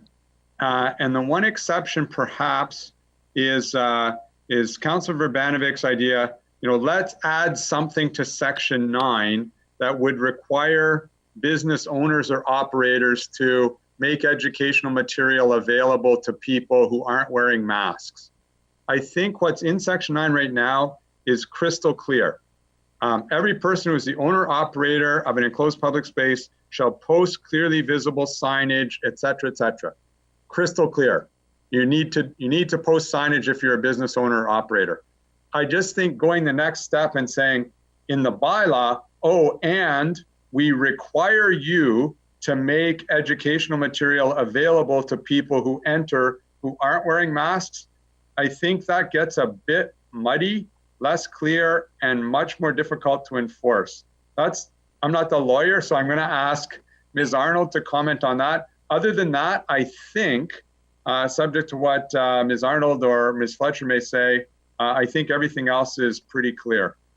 Okay, Ms. Arnold, is it clear? Yeah, I would agree with Mr. Murray's comments. I think in terms of educating the public, I mean, regional staff has already indicated in the report there is a plan to roll out education if council passes the bylaw, and certainly I understand there will be downloadable messages that businesses may choose to print out and provide to their customers, but that it would not be an actual legal obligation under the bylaw for the businesses to do that. Thank you. Ms. Fletcher, do you want to comment on it? In support of what Mr. Murray and Ms. Arnold are saying, again, it comes back to the education campaign. There's a lot of work that is going on behind the scenes right now about developing a website that provides some tips for businesses as well as for the general public. And I think the messages about being kind are good messages that can be included in that particular tip sheet and probably not necessary within the bylaw. I think we are understanding what councillors are discussing here.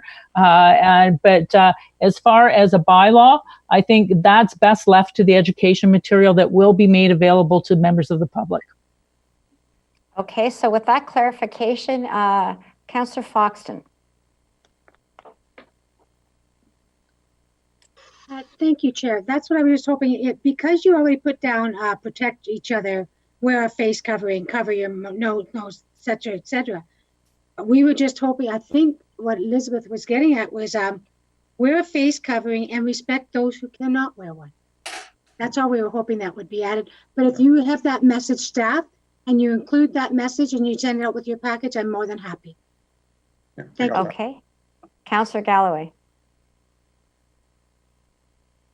Well, thank you, Madam Chair.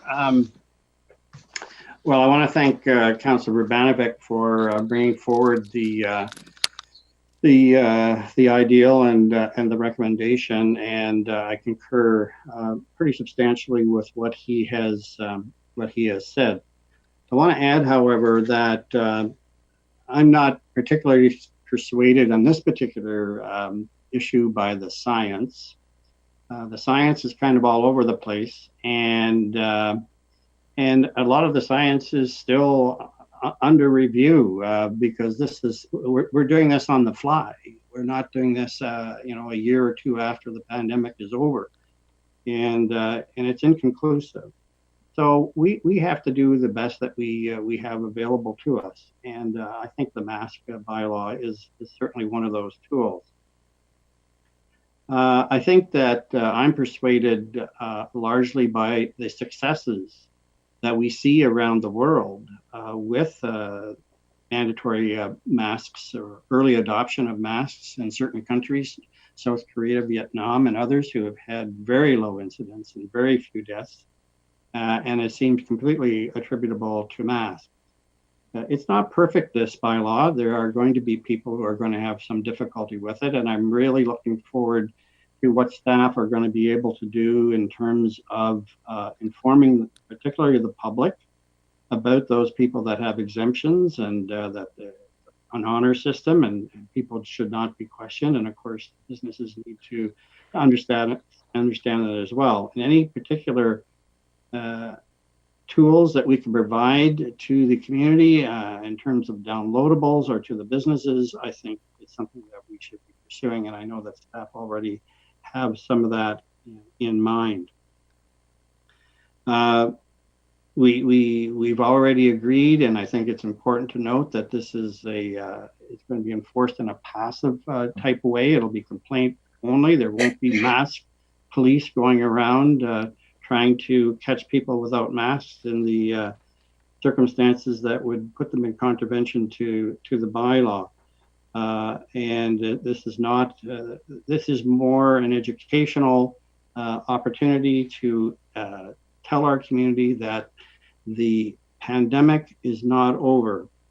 And I think there's evidence that people, once we got to stage 2, people had the feeling that, well, I guess it's over now. We can pretty much return to normal. And we see things even on our own street where there's gatherings going on, or we see it in the stores and the shops where things, people are getting lax. And I think we need to tell people, no, we're not out of this yet. And if we want to get to stage 3, and of course we do want to get to stage 3, and we want to be on the front end of stage 3. We don't want to be one of those communities or counties or regions that the province holds back from stage 3, as they did with stage 2. Not everybody went to at the same time.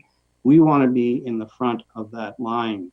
And masking right now is going to help us get to the front of the line and be in the first group of communities that will go to stage 3 if we try to reopen our economy and get people back to work and get things back to as normal as we can, until, of course, there are either therapeutics or vaccines available to hopefully rid us of this pandemic.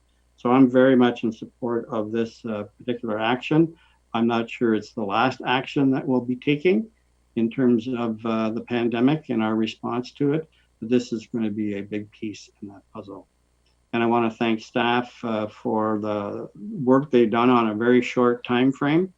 And I want to thank the community for the engagement. There are apparently over 700 people watching us on YouTube or being streamed right now. And of course, we all know the amount of communication we got on our phones and letters or phone calls.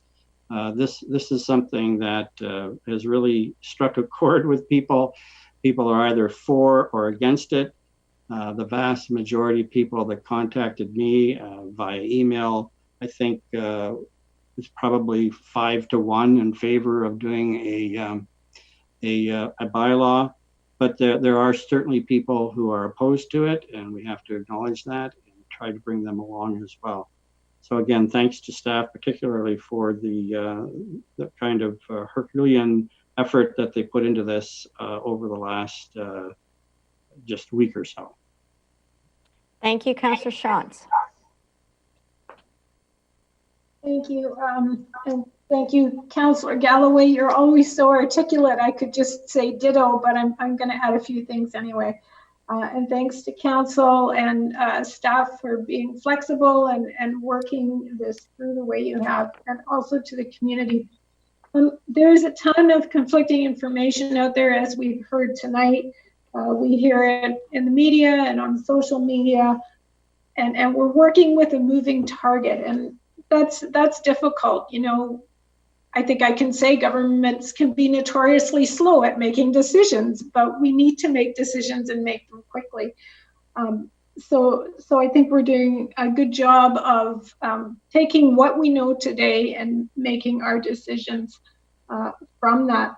Something on the weekend that really struck a chord with me was someone who compared it to chicken pox. And I hadn't thought of it this way, but you know, many of us had chicken pox when we were kids, and we now know that the chicken pox virus lays latent and can reemerge as shingles. Herpes, the same thing. You get cold sores over and over. There's a virus that lays dormant in your system. We don't know what this virus is going to do.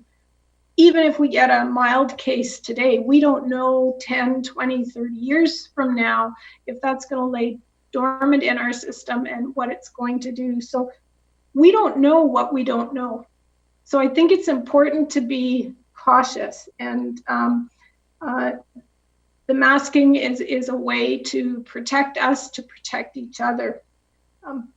A few people said, you know, we should have done this 3 months ago. Why are we doing it now? We should have done it 3 months ago. Well, we're doing it now because 3 months from now, we might have a second wave. And we don't want you to say you should have done it 3 months ago. We want to do it today. And you know, all information leads to a second wave. There's a very good chance that it will come if we're not careful. The other thing that hasn't been mentioned is we want schools to open in the fall.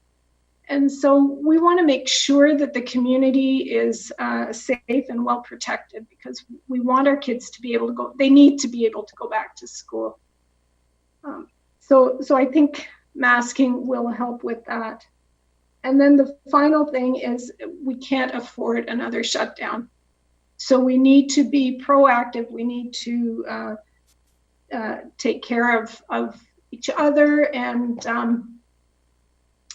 you know, I had a whole list of things prepared that I didn't say, but one thing that I do want to, I do want to say, I do not like wearing a mask. I just don't. There are times when I just want to rip it off, and once in a while, I have to take it off and take a breath and put it back on. I don't know what that makes me feel that way, but it does. And I wear it, and I wear it because my younger sister is a cancer survivor who also had TIA, a mini stroke. I do it because my younger cousin is a diabetic and also a cancer survivor. I do to protect my grandchildren. I do it for my 101-year-old mother-in-law. And I do to protect my friend who's immunocompromised. And I do it because I don't know which of them I'm meeting when I'm in a grocery store or in the community. So that's why I do it. And I think that's why we should all do it. And I support the bylaw as it's written or as it's presented. Thank you. Thank you, Councillor Shantz. Councillor Kiefer. Thank you, Madam Chair. First of all, I want to thank everybody that called in and sent all the millions of emails that we all got. I'm like Councillor Lorenz. I don't think I've ever ran across an issue in my 28 years in municipal politics something like this. But what I want to say is that thanks to my colleagues as well, thanks to the people, the delegations that appeared tonight. It was all about you know, taking in the information, and as we heard, there was you know, people that were on both sides of this issue, for and against. I think what we've done here is we've shown some leadership here as a council, and we're moving ahead with a proactive move. I guess to categorize it as proactive rather than reactive. I think when you have a situation where people's lives are at stake, it comes down to a situation where if you can use a tool like the mask to even save one life, you've done your job. Hopefully we'll save many more lives for prevention by using it. And I think Councillor Galloway mentioned earlier, there's countries and regions that have instituted mask policies, and they show fewer deaths and less community transmission.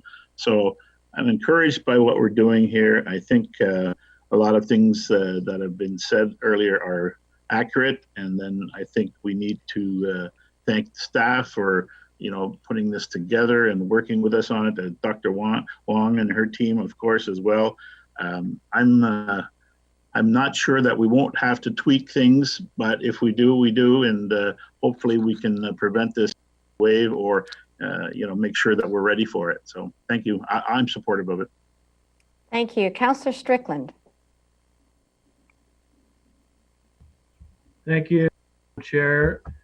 And thank you very much for the discussion this evening. And I guess, from my perspective, the logical side of my brain says that having a bylaw doesn't really add up at this point in time. Well, while it is true that other jurisdictions, Vietnam, Japan, to name a couple, Taiwan maybe, had much success when they had mandatory mask requirements early in the pandemic. And when you look at our own numbers from our own website, I think the time for this would have been in April, when we were averaging 30 cases a day, compared to now over the last 14 days, we're averaging about 2 cases a day.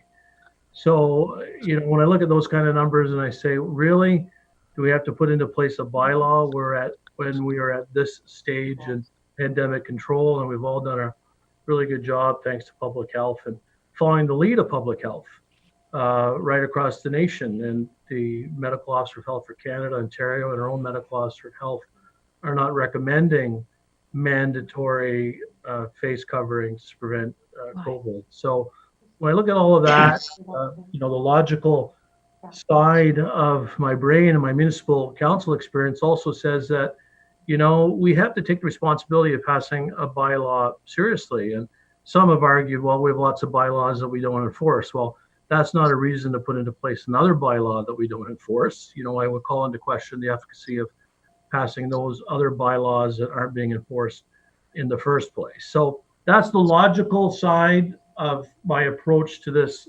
argument. I guess on the other side of my perspective, in terms of hearing about the amendments that have been proposed, not making it a requirement of businesses to enforce it, which I think was really important. I've raised that point a couple of times, so have others, that if we left it up to businesses to enforce this, and many retail environments have teenagers and university students who would be responsible for making sure customers coming in would have to have masks. I just think that would be untenable and would have created much division in our community. But that being proposed, it's not even included in the bylaw that's on the table tonight. So I appreciate that part's being removed. I also appreciate the fact that we're going to have an end September 30th, which I think is a very wise move. And maybe before September 30th, we'll have a chance to review it, and if it makes sense that we can suspend the bylaw. So when I weigh both sides of the equation and I look at the changes that have been proposed here tonight, and I was particularly persuaded by the argument about this being much more about a public education approach. Now, I would disagree that using a bylaw is the way to achieve that. I don't think using a bylaw is the way to achieve that public education component. But I do believe that the public education component is an important one. I do believe that we need to encourage as many people as possible to wear a mask. My colleagues, apparently, based on discussion tonight, think the bylaw is the way to do that. So in the interests of moving this forward, in the interest of public education, and hearing the approaches that are being taken tonight and the amendments that are being proposed, I'll support the main motion with some reservations, but I will support the motion. Thank you, Madam Chair.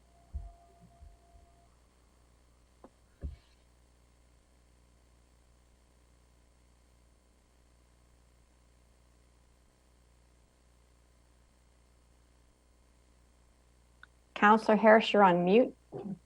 Oh, I am? No, I'm not, am I? Councillor Harris? My turn? Yes, thank you, Chair. And I'm glad I followed Councillor Strickland, and I won't repeat many of the things. In fact, I will say that I agree with all of the reservations that he shares. I, too, felt very uncomfortable, and hence why I didn't support it originally. But I am about wanting to reopen our community and our province and hopefully our country, as soon as possible as we see the numbers continue to decline, and allow people to get back to work and hopefully, back to some sort of normalcy. And so, if we can engage the public through this information awareness, perhaps bylaw, then I too will support this, of course, with reservations. I have a couple little things that I wanted to ask, and I don't know if part of this bylaw, or I guess just a commitment even to have our chief medical officer, I know we don't meet in August, but if talk of a website or some sort of information that we can continue to gather, any and all information that would be available to council that we could potentially end this bylaw sooner than September 30th. I would definitely encourage that. And if it's through an amendment to this main motion, then I would welcome that even further.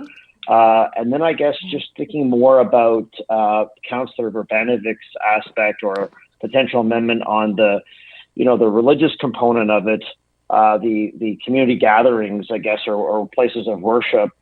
I guess I'd go back to the province's emergency order and stage 2, aspect with regards to community and worship settings, where 30% is of 30% capacity. I mean, they reopened patios that were allowed with no face coverings or what have you. The bylaw would be exempt for patios. Is there not a way where we can structure the amendment that would exempt? I thought that was clear. Or provide an amendment that would exempt places of worship where it meets the criteria of the emergency order of 30% or less. Is there any way we can use that emergency order by the province of Ontario that allows for an exemption under this bylaw under that 30% threshold? And I guess I'll put it to, I don't know, Ms. Arnold or the rest of council to perhaps consider that amendment. Okay, Ms. Arnold? Well, if that's the case, then we could just, delete places of worship as a designated enclosed place. I understood Councillor Verbanovic, I thought, was proposing to exempt persons while actively engaged in religious activity that required the consumption of food or drink. So I thought that was a narrower exemption that Councillor Verbanovic was proposing. Yeah, I don't want to go through, because we could be here all day or all night rather with exemptions. But I mean, you look at our neighbors, Guelph, Wellington. Obviously, there's some consistency there with this exemption in Waterloo region pertaining to worship settings. So, Councillor Harris, are you proposing an amendment, or are you just looking for clarification on the motion that's before us? Well, I'll propose the amendment. I guess if the easy way is to just strike that from, I guess, section 5, then I would do that. Is that the appropriate section, Ms. Arnold? Is it section 5? Section 5, item M. Yes, section 1, sub 5, M. Okay. Yes. I had 3. Okay. So are you proposing that motion, Councillor Harris, amendment? I am. Is there a seconder for that amendment?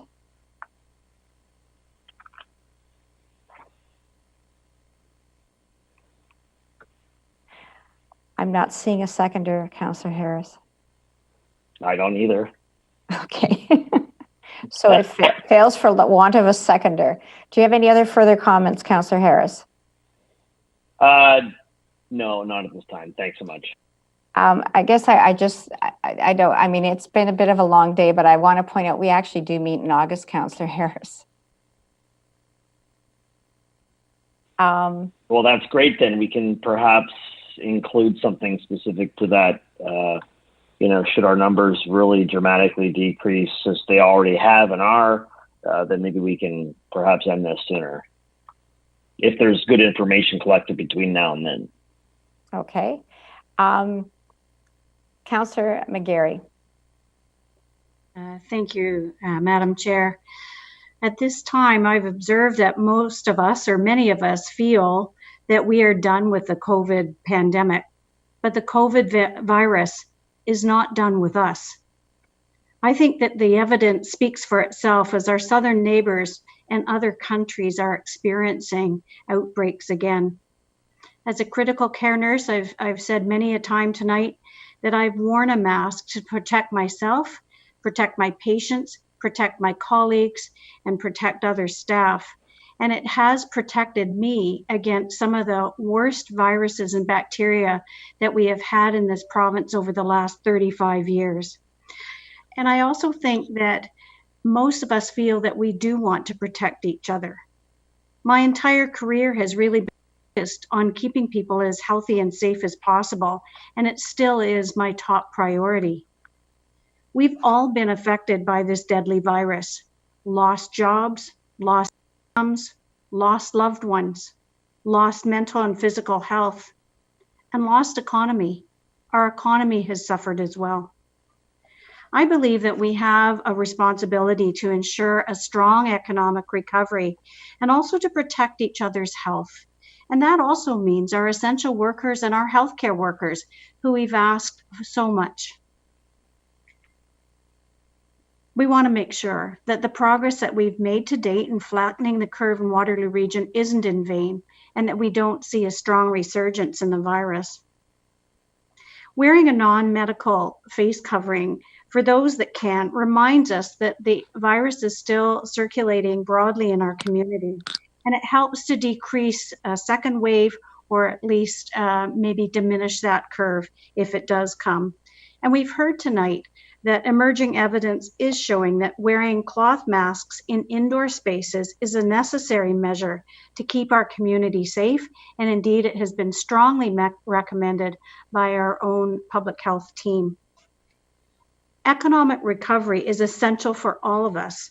We need to do our part and do everything possible to protect our businesses as well as each other.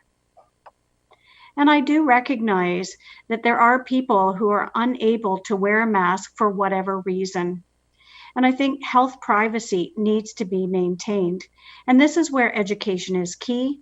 This is where potentially some resources for all of us to look at in order to sort of indicate to business owners or others that we're unable to wear a mask and that that's accepted at face value and that we're kinder to each other. And I think that we can achieve that. We've already shown immense kindness to each other in this region over the pandemic, and we're all proud of that. But really, I feel here that the goal is to increase the percentage of those who can to wear masks, to decrease that chance of that resurgence. And we heard that tonight, that even 60 to 80% of people that wear masks can certainly help with that. So I very strongly support a mandatory mask bylaw as has been presented tonight. I did want to add a thank you to all of those who have indicated on either side of the debate tonight their comments about a mandatory mask bylaw. It takes courage to come forward, and I thank the delegates tonight for coming in to speak their mind as well. And I do acknowledge that there are opinions on both sides. But this is the time where we as a council need to take some leadership. And although the science isn't perfect, we don't have all the answers. There are times in our public health history where leaders have made the right decision, and we've seen certainly some improved results from those things. And as we said, seatbelt law, bike helmets, and a number of other things this evening. So thank you to staff. Thank you for providing some guidance. Thank you for rewriting things as we've asked. Thank you to my regional colleagues for the strong comments and the caring way that I feel that we've all gone about trying to respect everybody's opinion tonight, and certainly for pretty well all the comments this evening from my regional colleagues. I certainly agree with you. So thanks again, and that's it for my comments. Thank you. Thank you, Councillor McGarry. Councillor Jowett. I've been in this chair since 8 o'clock this morning. I think I've gone completely numb. However, this has been one of the most interesting council meetings ever. First of all, I want to say thank you to our engaged community. I actually think that that's an amazing turnout of communications. I want to say thanks to our staff. Dr. Wong, I don't know how we would have got through this without you. You have been an amazing public health official in all of this, and your care for our community is evident every time you speak. I do want to speak to the enforcement thing again, just quickly. I know we don't have the huge resources for enforcement, but I think that's what's going to balance community autonomy. I think that's the thing that's going to remind us all that we've put a bylaw in place, but guess what? You're going to have to self-manage a little here, and we'll reiterate some of those messages. And I'm very much in favor of us communicating to be kind to the people who can't wear one. It's not our place to judge why they can't wear it. Every time somebody wears a mask, you know, you should remind yourself you're doing something good. And if somebody can't wear a mask, I'm sure they're being as careful as possible. I think this is the very thing that business really appreciates, because it's like the least investment that we can make with the greatest return on it. And I think people will adopt. I have a nurse friend who happens to be a mayor who tells me you actually adapt to wearing these masks and forget you're wearing them. I do also want to say, I can see the progression of the things we've learned. And I know my fellow councillors can too. Like when we first started this journey, the information that came in on the daily and the scarcity of PPE. So I can see why there's been some ambiguity. And I think we have to be a bit accountable to some of that. And that's one of the reasons why I thought we had to really come on strong. And I'm so grateful to Barry for finding the vehicle for that. I mean, I know I was coming on strong, but I really didn't know what policy would make the most sense. So I do appreciate Kitchener Council for finding our way through that. And yeah, I think that's everything. I look forward to helping, you know, give business the support they need so that we can get back to paying taxes. So thank you, councillors, one and all, for your thoughtful comments and what appears to be some unanimity. So we have a motion as amended, moved by Councillor Vrbanovich and seconded by Councillor Jowett. So the first motion actually is the substantive one about mandatory mask wearing in public places. But we also have section B, which is to enact a bylaw to amend the Code of Use bylaw as set out in Appendix B. And I don't want that lost, because it's to require persons to wear face coverings on Grand River Transit vehicles, buses and light rail vehicles, and within bus shelters and on platforms of transit stations with such bylaw to be effective. I'm going to assume July the 13th, and I'll look to the mover and seconder. That's when the other one is coming into force. Point of order, Chair. Can we vote on the other motion first and then get to the second motion? Well, they're both moved by the same mover and seconder. So we can, if that's the desire of council. Do you want to vote twice? Councillor Clark? Madam Chair, I had my hand up to speak, excuse me, and I was disconnected on Zoom and had to reconnect, and maybe that took my hand down. So it did. Councillor Erb, would you like to speak? Yeah, may I please? Thank you. I too want to thank staff and the public for fully engaging in this, and to Kitchener Council and Mayor Vrbanovich for taking the lead and bringing this to us for this important community conversation. Originally, I did not support this motion at committee a couple of weeks ago, based on the past practice during this COVID conversation that it wasn't the direction of public health. However, after a very helpful conversation with Dr. Wong, I better understand the rationale and potential consequences if public health were to issue an order at this time. And while creating the bylaw, I think, does create raise some questions around enforcement. I'm hopeful that the goodwill of the residents will feel an obligation to support the bylaw and wear a mask. And so I'm prepared to support this. And I think the idea that we're making the mask mandatory on public health, this bylaw coupled with that will just make things much more simpler and less confusing for residents. In the end, our goal is the well-being of the residents. And if we can protect one another, then our goal has been met. And more than anything, I think this bylaw is to educate and raise awareness in our region that the way to really flatten the curve and do everything to prevent a second wave, then we should be willing to wear a mask. And most important, which has been emphasized many times tonight, and we need to keep this in mind, be kind and respectful to everyone in this new journey for us. Thank you, Councillor Erb. Yes, your hand must have gotten knocked down when you were kicked out of the meeting. Councillor Clark, did you want to make a comment or have a question?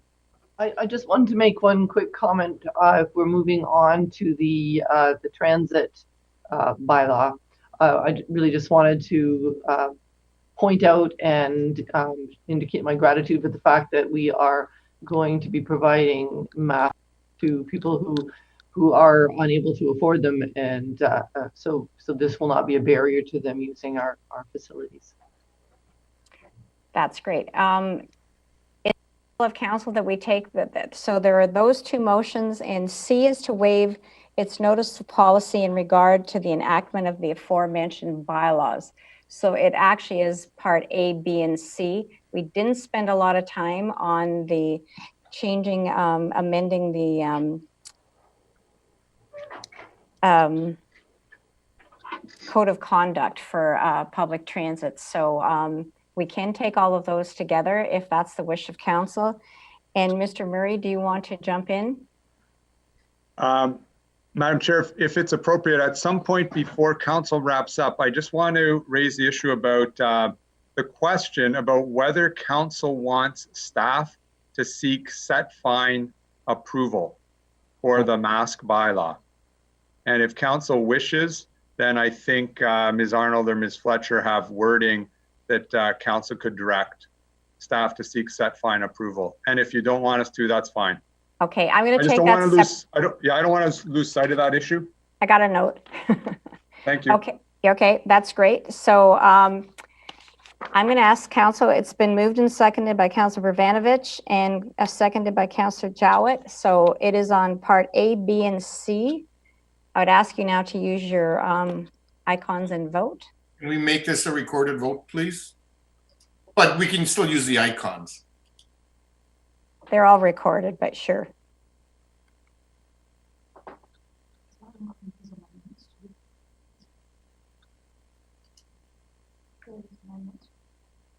That is the motion, yeah.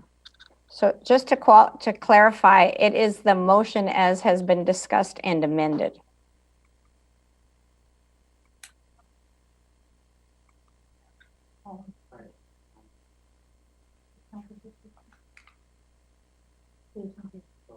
Yeah, Dave's.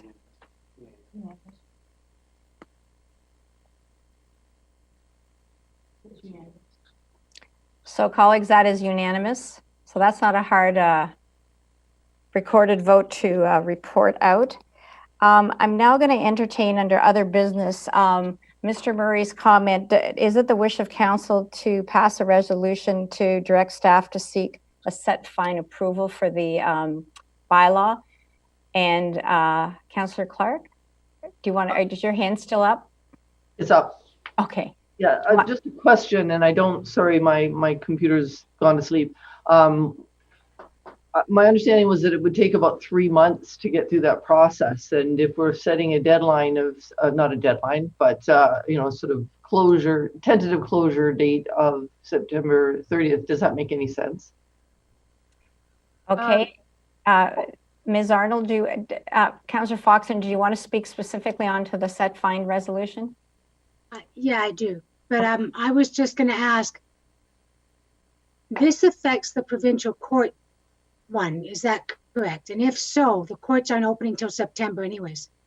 So it's irrelevant whether, because the time period is relevant because it's not going to be opening till September 14th, I believe Ms. Fletcher said. Right. Okay, I'm going to ask Ms. Arnold to talk about the wording. I guess my only caution would be, we're going into this optimistically. We're going in this with an end date or a review date, but many comments have been made that we aren't even into stage 3 of the recovery mode. Modeling tells us that there could be a spike and a second wave. So this may be a prudent thing to do, although it may be something we never require. So I'd ask Ms. Arnold to give us the wording and council can then decide. Yeah, so, and yes, Chair Redmond, I would agree with you. And also, certainly things have been much different with the province during the pandemic. So, you know, set fine approval in relation to, for example, the provincial emergency orders happened within a day. So we can't assume that it would take 2 to 3 months as it would have pre-pandemic. So if council wishes staff to proceed with the application for set fine approval, then the recommendation we would have is as follows, that the Regional Municipality of Waterloo apply for set fine approval with regard to face covering bylaw 20-XX, and the regional clerk and regional solicitor are hereby authorized to take all actions in connection with such application on behalf of the Regional Municipality of Waterloo. So thank you, Ms. Arnold. And before we take a mover or seconder or have discussion about that, I need to ask for a motion to continue past 11 p.m. Again? Again. Moved by Councillor Foxton, seconded by Councillor Armstrong. All those in favor? Close enough. I think we're good. Okay, so back to the discussion of, that's for an hour. Okay, we haven't set it yet. Let's say half an hour. Are we feeling lucky, guys? Yes. Okay, we'll say half an hour. So Ms. Arnold has given us the wording. She's also pointed out that it may not take 3 months. Councillor Vrvanovich. So I will move that recommendation, and essentially it makes it consistent with our code of conduct bylaw. If we need it, we have it. If we don't need it, we don't have it. And in the meantime, under any scenario, we would have to, if there was any, incidents where we needed to look at this, we would have to go the provincial summons route in the meantime anyway. So I think it just makes sense for the reasons you outlined as well, Chair Redmond. Okay, thank you. And do I have a seconder? I'll second it. Okay, and Councillor Strickland, you're up next, so away you go. I'll second it and call the question, Madam Chair. I see no further speakers, so I would ask you to use your voting icons.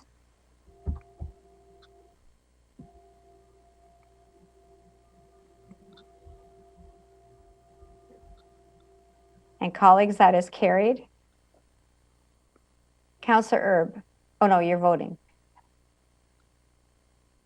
So I see no other speakers. I'd ask if there's any other business. Any questions? Moved by Councillor Foxton and seconded by Councillor Galloway to enact the bylaws first, second, and third readings. I would ask you now to please vote. These are the 3 bylaws that we just discussed for the evening. I didn't even vote yet. You guys are too fast. I didn't even get to vote and it's passed.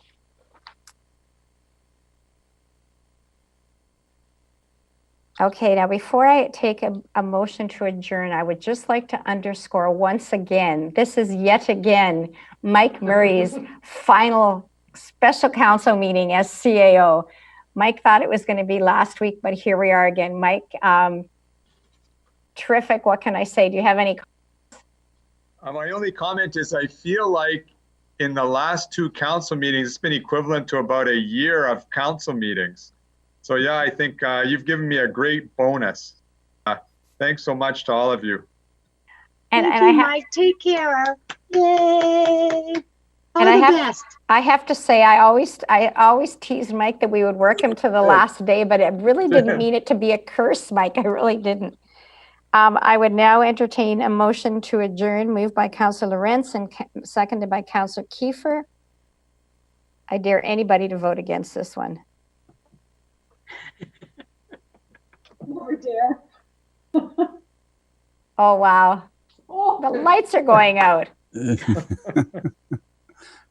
So Madam Chair, I was going to ask a question. If there was one municipality that was handing out masks, but they also had one of their buses wear a mask. So I wonder if we're going to do that. I'll have to get back to you on that, Councillor Armstrong. A masked bus. Thank you, colleagues. Another fabulous evening of engaged citizenry. I'm really pleased that there were so many very thoughtful interventions. So take the rest of the night off, guys. We're adjourned. Happy Good night. Take care, guys. Bye now. Good night, everybody. Night.